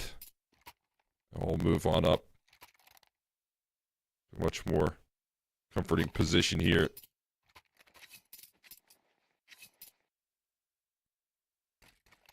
Finding themselves with a pistol round and not a lot of room to work with here for Ultra Iron Club. Their map's looking very, very likely at this point. Got Got a force buy in order though. Back in response, trying to keep the pressure on, trying to provide some sort of coverage, but the flashes continue to rain towards top of middle, and Flam does not hold anything back here. Might have to run away though, doesn't give himself time to. Sticks around for a little too long, chasing down some of those kills, and now Cooper's boxed into a corner. Mm-hmm.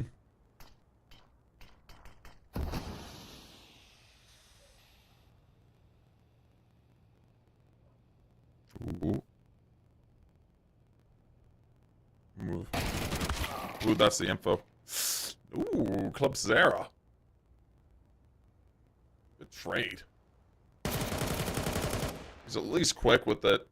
Katie nearly finds one. Rock lower, decently low, and now Austin. He should be able to find Katie here, I guess. Ooh, never mind. Jesus. Yeah, that's straight into the open A site. They know it as well. Good read reaction. Off the back of that kill, they immediately identify the next target. And they do actually extend a little too far forward there. Truck Lover connects onto the kill in that department. And bomb gets planted here. Silence on the approach. Oh no, Truck Lover was loud. He did make noise, so that'll cost him his life. That'll be the round right then and there. Well, there we go. 11-3. This side of Ultra Iron, they have themselves a bit of a extra lease on life currently.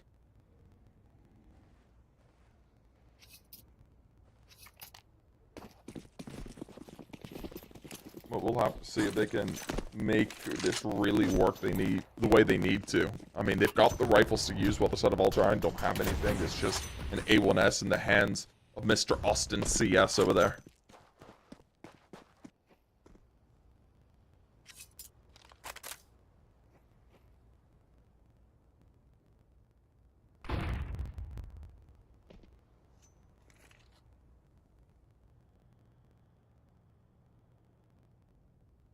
I think a smart direction here. They're very quiet about this approach towards Catwalk. They haven't made any noise yet up Cat. Haven't thrown any top con smoke, so there's no clue. And then finally the action comes through that this is going to be a B-side finish. And with that being said, probably just going to be save City for the rest of this round. Yeah. I mean, this is Mythic. They might go for it. True. Could be the move.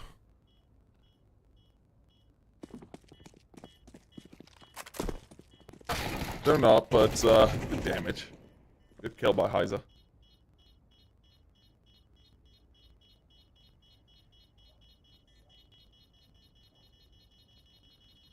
Anything extra? Ooh. Oh, not quite. Well, I'm getting caught on the crouch right there. Doing him in big time. The allure of the crouch button right there ends up blocking his vision. Causing him to perish. Allowing an Ultra Iron Club to take one more extra gun out of the system.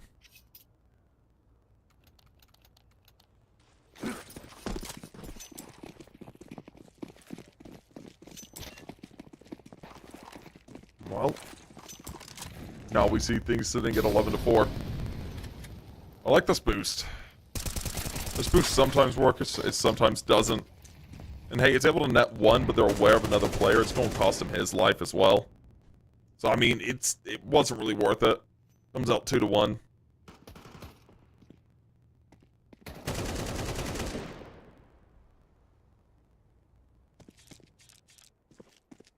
Oh, but doing a little bit of extra chip damage here, but not too much being provided at the moment. See what the scout can find here with bomb kind of dropped in towards top mid. Can create some more mistakes, and that could be costly.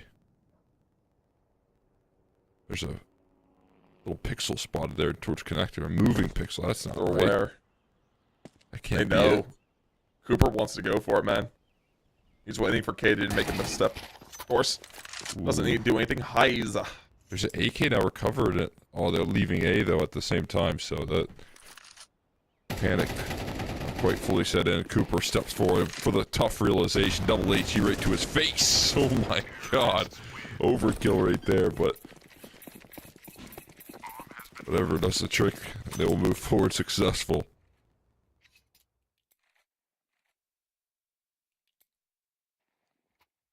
Well, now 11-5.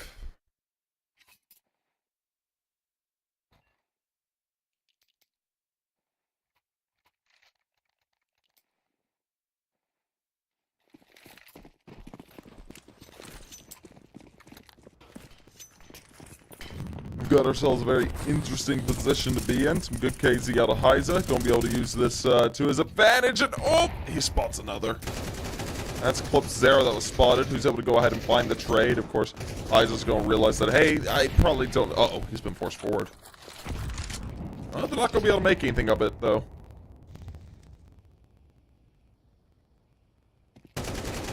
Ooh. That timing's tough for Cooper, and not finishing the job there from Heiza towards top of mid.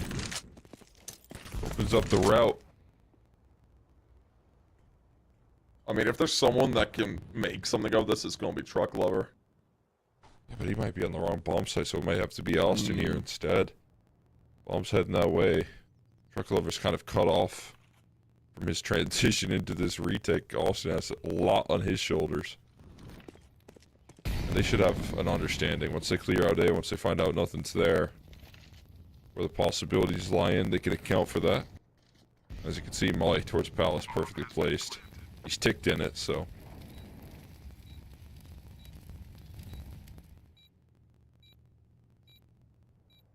Well. Now as we see Truck Lover and Austin making their way up. They want to make an attempt at this. Time's a little bit low. We'll start put down util to make this take reality. Ah, never mind. They're done. I thought they might go for it.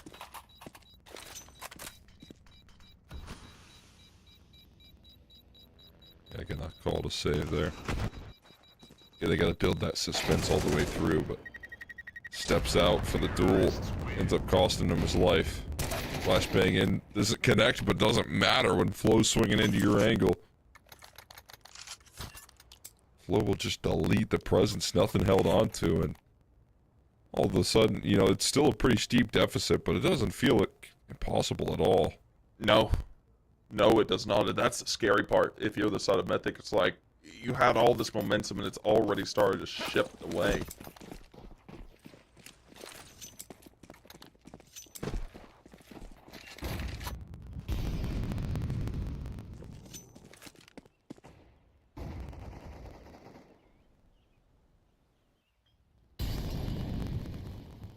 See what they can do to slow this roll down. Pistols out. Not too much firepower here, but they do have armor to back it up. A lot of emphasis towards Catwalk this time around on the anti-eco. Or I guess eco for Flom's crew. Eagle shots rattle off through the smoke there on the line. He'll take a couple of tags. Down to half HP, making these pistols all the better up against it. But when you land headshots like that, it's not going to matter if you're on half HP or full. Truck Lover just the same though. One headshot rolling out the Eagle. Anything extra for us? Trying to connect on the second, but it's only body shots from there. Well, there we go. Another round going the way of Alter Iron, and hey, they are pushing it out, man.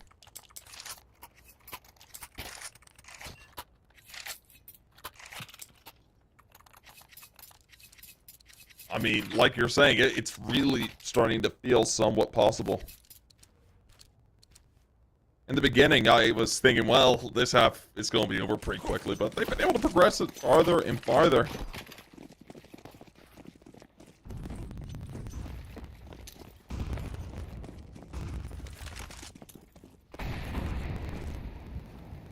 Now Flo on the up. Ooh, Truck Lover heading straight towards that up. A missed had up some- shot for Cooper. Oof, that's a shame. Still going to be able to reconnect, though. Heiza finds out Katie. Is this where it all comes crumbling down? 5v3 looks like it. They Don't punish the aggression either from that early contact initially. And 3 players now left to pick up the pieces. You're playing essentially from spawn at this point. Without any map control and down to a couple players.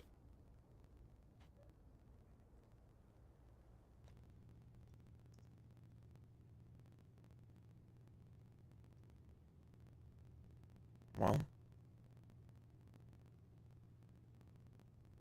Just make their way up. They're trying to see if there's something out here that they can take.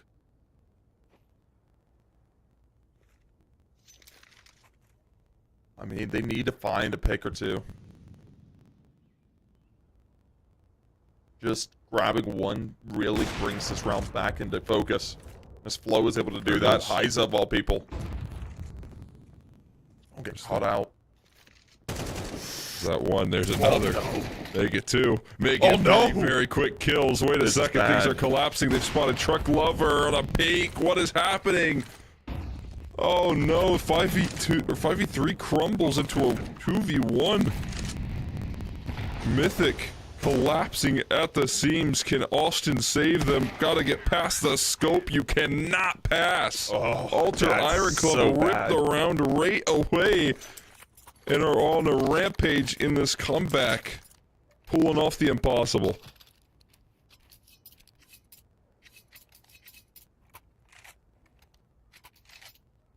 Well, oh well. I mean, there it goes once again.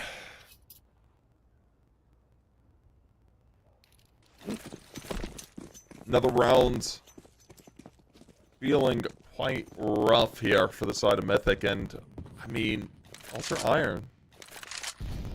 This is beginning to look somewhat doable.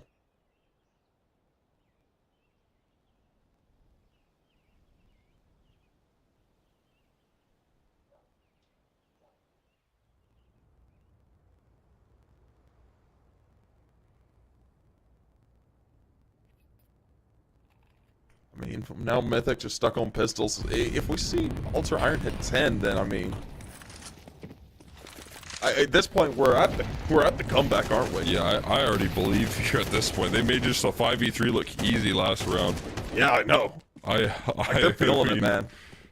I fear, in a similar fashion to, you know, Mythic trying to mount the comeback here, and they were down a bit and lost a key, swing around, that momentum slips away from them. They looked like they couldn't recover it. We're seeing that same issue, but this time they're in a situation where they were in a position of power, and that position's being taken away from them. I mean, it's been taken away from them. That entire gap that they developed during the first half, it's gone. We're about to see double digits on the board here for Ultra Iron if they play their cards right. And at that point, they're just a single round away from going ahead and closing that gap entirely and starting to threaten map and series points. I mean, we were looking at Mythic saying, okay, this is where you go ahead and send us into map 3. It was looking to be a surefire thing. It was like a 9-3 half, man. And 10-2. Or 10-2 half. I mean, they've only got a single round on their CT side. T side has just been incredibly dominant. Has Mirage become this T-sided? Did something happen over the break where C-side just became overpowered? What happened? I don't know, but Ultra Iron Club will certainly take it, opening up the round once more here. Anything extra, Cooper goes stepping forward for the trade, but by then, his opposition has vanished. But they're not going to be gone for long. Ares wants a whole lot more on this bomb site. Isafield uncomfortable. Shifting up. Oh, he's so known. He's overexposed, and Ares steps out for more. Completely collapsing. And Misha finds another kill. It's just gonna be Flom left standing. With his hands in his pockets, has to run away. Call it a save. Call it a day. Ultra Iron Club have closed the distance to a single round now.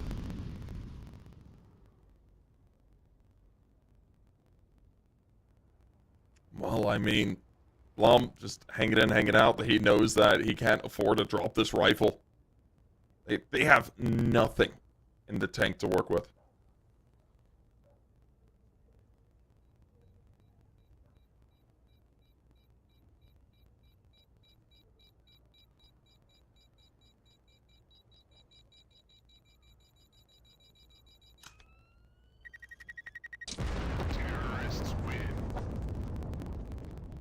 we go. Just surprised to see him not hunt as much.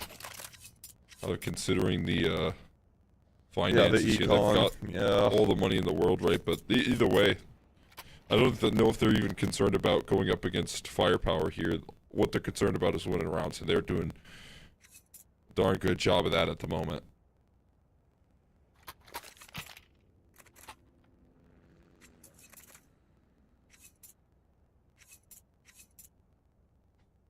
Well, oh well.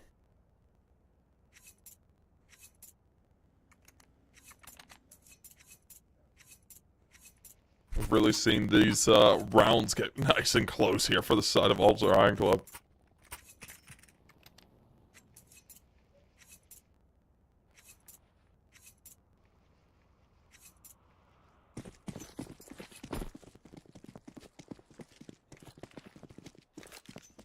Well, let's see. Deegs, anyone else? A dream from Mythic at this point, and Oh my Truck God. Lover caught out immediately. Man, Flo was just really quick to get there. We saw the man of Truck Lover really getting into hot positions to take that fight. And in the beginning, he was looking good to do so. It tried to make a decisive move, but ended up getting sidelined. And my God, they just can't get away with anything here. Oh my. It could be a tied scoreline at this point. Complete rip away.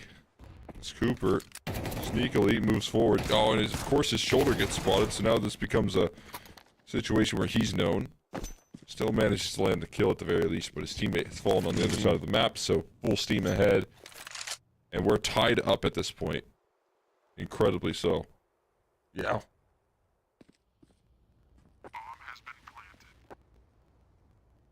Yep, now Cooper.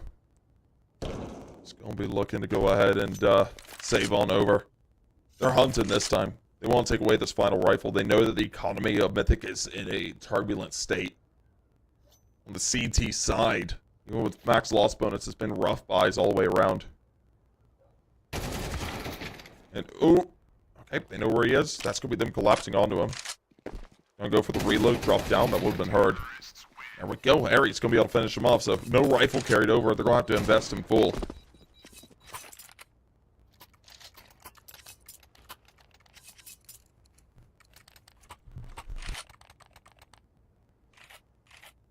Fortunately, still in a good position to be able to afford that, but a tough position in the fact that they've given over this crazy lead that I thought was kind of insurmountable and that looked to be a guaranteed third map is now a scary reality sitting in the pits. Mythic stomachs that they have to stomach a defeat here. Can that really be the case? Well, maybe not. Katie gets sidelined and a lot of damage done to the Molotovs.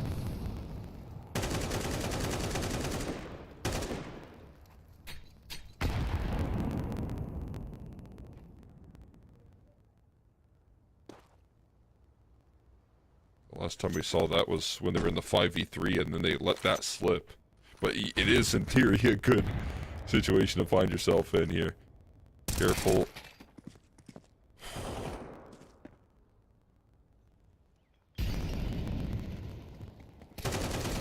Double swings. Labored! What is that? Ares sends his crosshair high.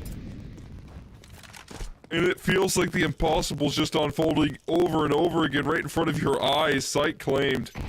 They're too far removed. They're going to be late on the scene trying to desperately recover this round. As the caution played out here, CT control with the AWP. Both players now spotted with the utility and the op trying to connect. A missed shot, though, coming through from Flo could prove to be costly, but he doesn't miss twice. Not twice in a row right there. He steps forward for the kill on the Flum, and Ultra Iron Club have pulled the comeback off, not only to take the lead, but to take series point first.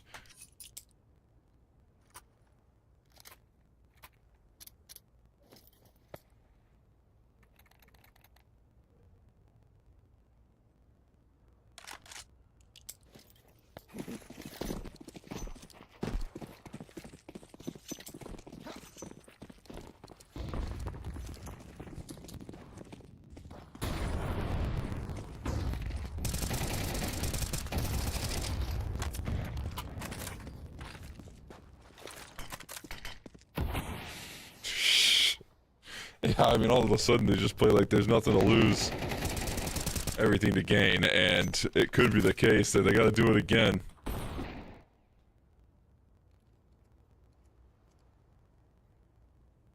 Because once you have nothing to lose, you become a whole lot more scary. Although I guess at this point, you know, technically Mythic have everything to lose in this round if they let it slip. True. That's a good point.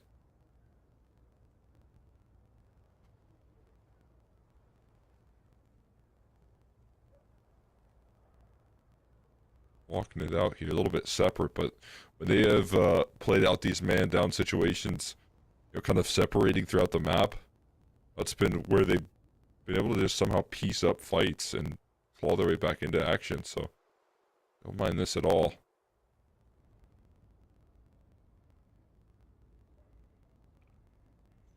Austin's inside a palace, that's always a position of power.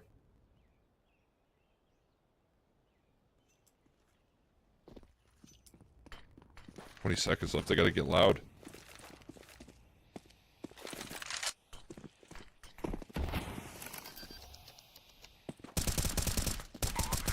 It's not on the money.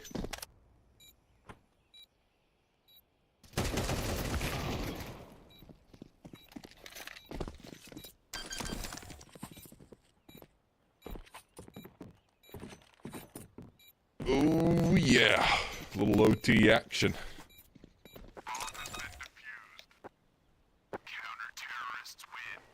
See what they can bring here in overtime. It's Mythic. Fight back into the fray there with a single round, of course, in the, let's see, I mean, what was the dry spell that they went on here? Because oh my god, they won the pistol. They won the pistol, and it. that was it. I was thinking pistol was sort of like the critical component for Ultra Iron to bring it back. Oh my god. Yeah, it's brutal. Oh my god. Wow. And then that run, of course, to take us into OT. Their first gun run in the second half. Alright, well, Mythic, interested in a marathon night here. We'll see what they can make of it. Overtime, you know, maybe brings a fresh breath of air. At this point, it would take, I think, a lot more than just a single round win to keep your head in the game, but hey, sometimes you just gotta break through the deadlock there to get through the mud. Yeah, no. Whoa, that's not good.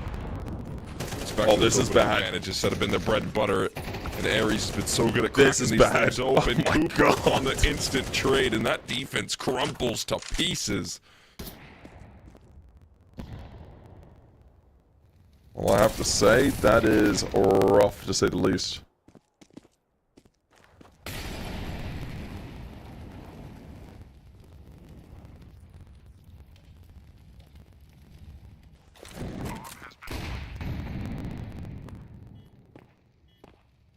Now, Austin, I had no reason not to go for this at 50 HP.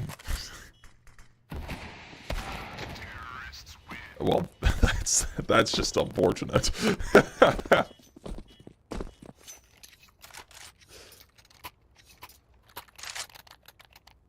Let's right back to familiar scenes here. The reaction coming through out of this CT side to try and win some rounds is to double off, which is very understandable. I feel like probably a good direction to take it, get you back into the swing of things.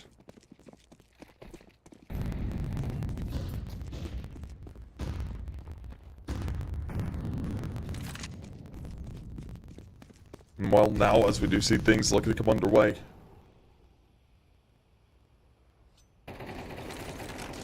We'll see a little bit of util.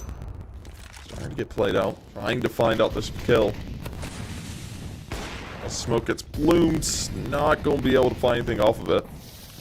Flo wants to go for the entry. Suck at Tetris for the time being. Looking to see if he can spot out one that gets a little bit aggressive. He's aware that there could be someone at triple. He wants to find him. There's some great diligence to cover off the cross. Oh no. There's Flom with the AWP. NCT limited to a single. There's Katie so quick on the trigger and a possible clutch, but a tough fight ahead here. Yeah. shut down there very quickly. Mythic, their third defensive round, then give a little fight in OT.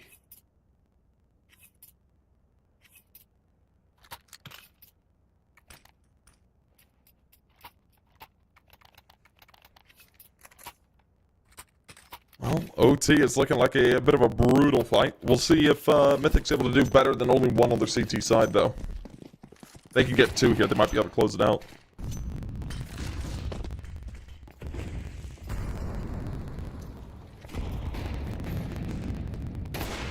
Early stance here from Cooper. And takes down early with the AWP presence there. Heise steps forward as well, offering up some extra coverage, but the trades are ever present, and Cooper is still stuck here. Katie's dealt with both the hoppers with that AK in hand. Since evacuated on the A side, known to be constantly pressuring this A side as well, and instead is going pushing the B site, which is also weird because now we don't see Truck Lover make that rotation. Finally, he is starting to make a motion towards A. Loud and proud about his rotation, but they won't be heard. He's going to get himself into position in time. That flank's got to be quick from Austin, so they're in a good spot still for Mythic.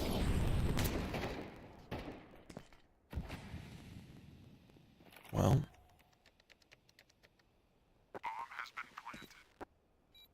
Now, as we look to see this retake come underway, Truck Lover, Austin, they have to make this work, man. Just watching the flank, though. Ooh, oh, peek C, and huge mistake. it.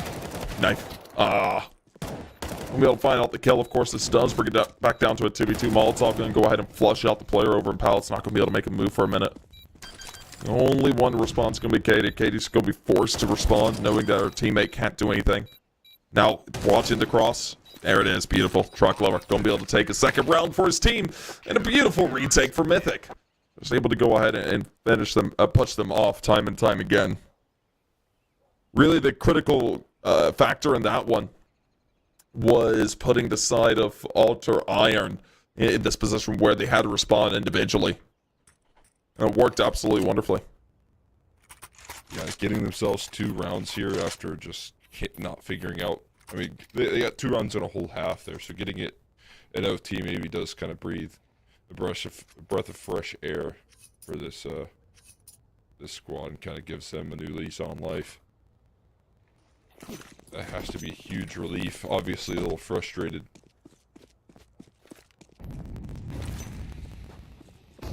We'll see.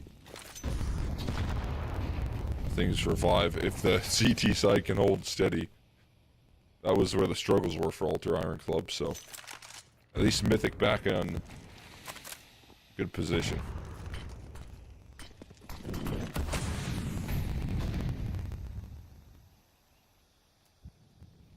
Now,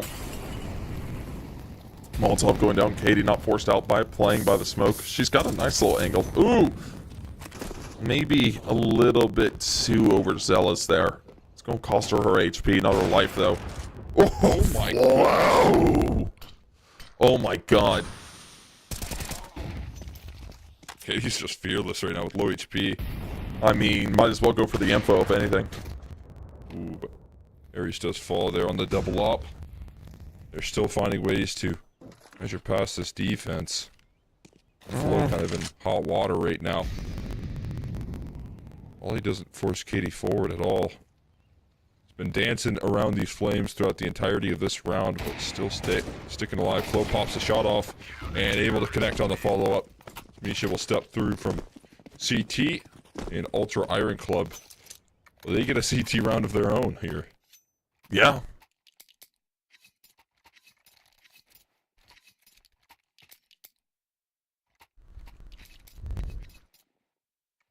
Well, just like that, we see things saying 14-14. They're currently all tied up. It's Ultra Iron. Need to desperately put themselves up in another. 15. Right around the corner for both these squads. They both know what hangs in the balance. It's either series is complete or we move on into map 3. And Cooper, that is cheeky, man. Using the edge of the smoke to find a frag. Of course, he's able to go ahead and find another. And this could be the side of Ultra Iron. falling apart. Of course, Clip Zera is able to respond, living it down into a 2v4, but man, oh man. I don't know if they got anything in the tank to pull this off. Took a little bit of chip damage. Oh, good kill there. Well, they're heading back into B, though. They've left a lot of the ground that was gained on A, and Mishas look good today. Mish is, yeah, just holding down the line, ready to protect. Ready for this attack, though, is the big question. Oh no. And starting to fade back. Uh-oh. Market is a big problem. This timing's going to be rough. Goes and clears the flank real quick. Gets stepped forward in towards the site. Dodging out on all that contact. Quick headshot. Fires a second. Hyza and Austin don't know what hit him. Oh, they actually... Trucklover might get finished off with a nade there. That'll do the trick. But all the while, Clip Zera's been flanking forward. Running on through this round. I'm going to be planted. And taking a forward stance to try and take market control here. Utility tossed in, but he's managed to evade the contact for now. Not jumping out though. That's the info. On the sideline. And Clip Zera able to steady his aim to take the round away and give them one more chance in the first OT to try and close this map 2 out.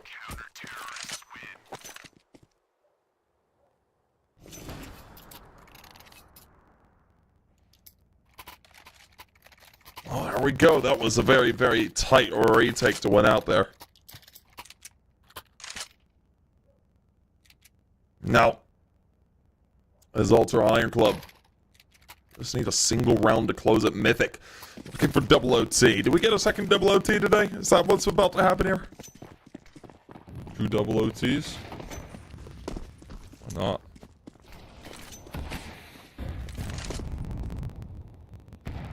I don't see a reason why not. It's flowing.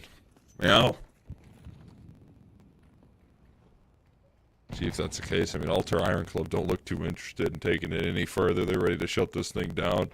They wanted it done in 2, despite being in such a terrifying position.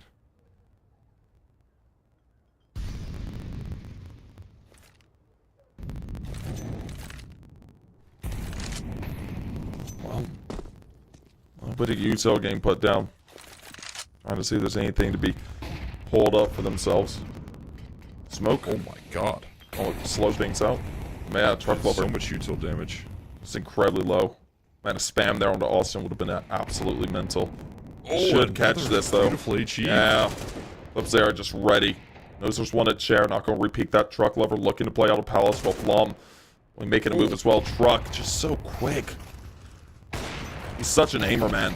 There's Katie going to be good for 1. Cooper overexposed is going to be eliminated, as well as Ares pulls off the shot with the Yop, living it all down to Flom. Flom 1v3. This is looking like all she wrote, though. It is here. Flom, can he keep Mythic alive in this matchup? Not quite. Clip Zera steps forward. The comeback complete. It took it into OT, but down 2-10. They fight back into overtime affair and win it out in a classic CSGO scoreline there. 14-16. Finishing the job there in the first OT. Alter Iron. This is an unbelievable showcase to open up proceedings. And as I highlighted, you know, ushering in a new era of players and teams heading into ECL and taking out the old guard here in Mythic. Yeah, no, absolutely wonderfully done. It's great to see these new up-and-coming ECL players making their way in this series so adequately, just like that. They'll be starting things off 1-0. Beautifully done by them. We now have things looking really defined in the group stage. We have 4 teams that are 0-1 in it, 4 teams that are 1-0. And to talk about these teams that are winning it out so far, we saw the Bad News Capybaras yesterday along with a Kembo start things off strongly. And today, Mites and Alter Iron. Of course, we're going to be looking at teams like In Control, Tsunami, Mythic, and Unjustified FE on the back foot. Going to have to look to try and get things back into it. Of course, the action for round 1 is yet to be complete. We still have 2 more days of it coming up, and of course, tomorrow you're going to be looking at Regain along with Ascend to face off, and then Aether versus Getting Info there for these final, or rather 2 of the matches for the stage 1 of this group play. Of course, we will be going till Friday with it.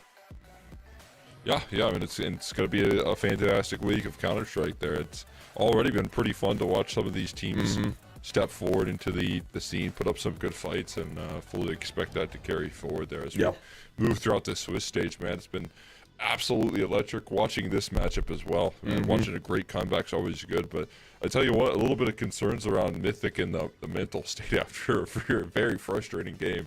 That has to be in their heads there. I mean, talk about how Anubis ended and that USP eco to kind of cap things off, and being up 10-2 and then letting a game slip like that, which again, it happens, but twice in a map where it feels like a lot of frustrating situations formulate.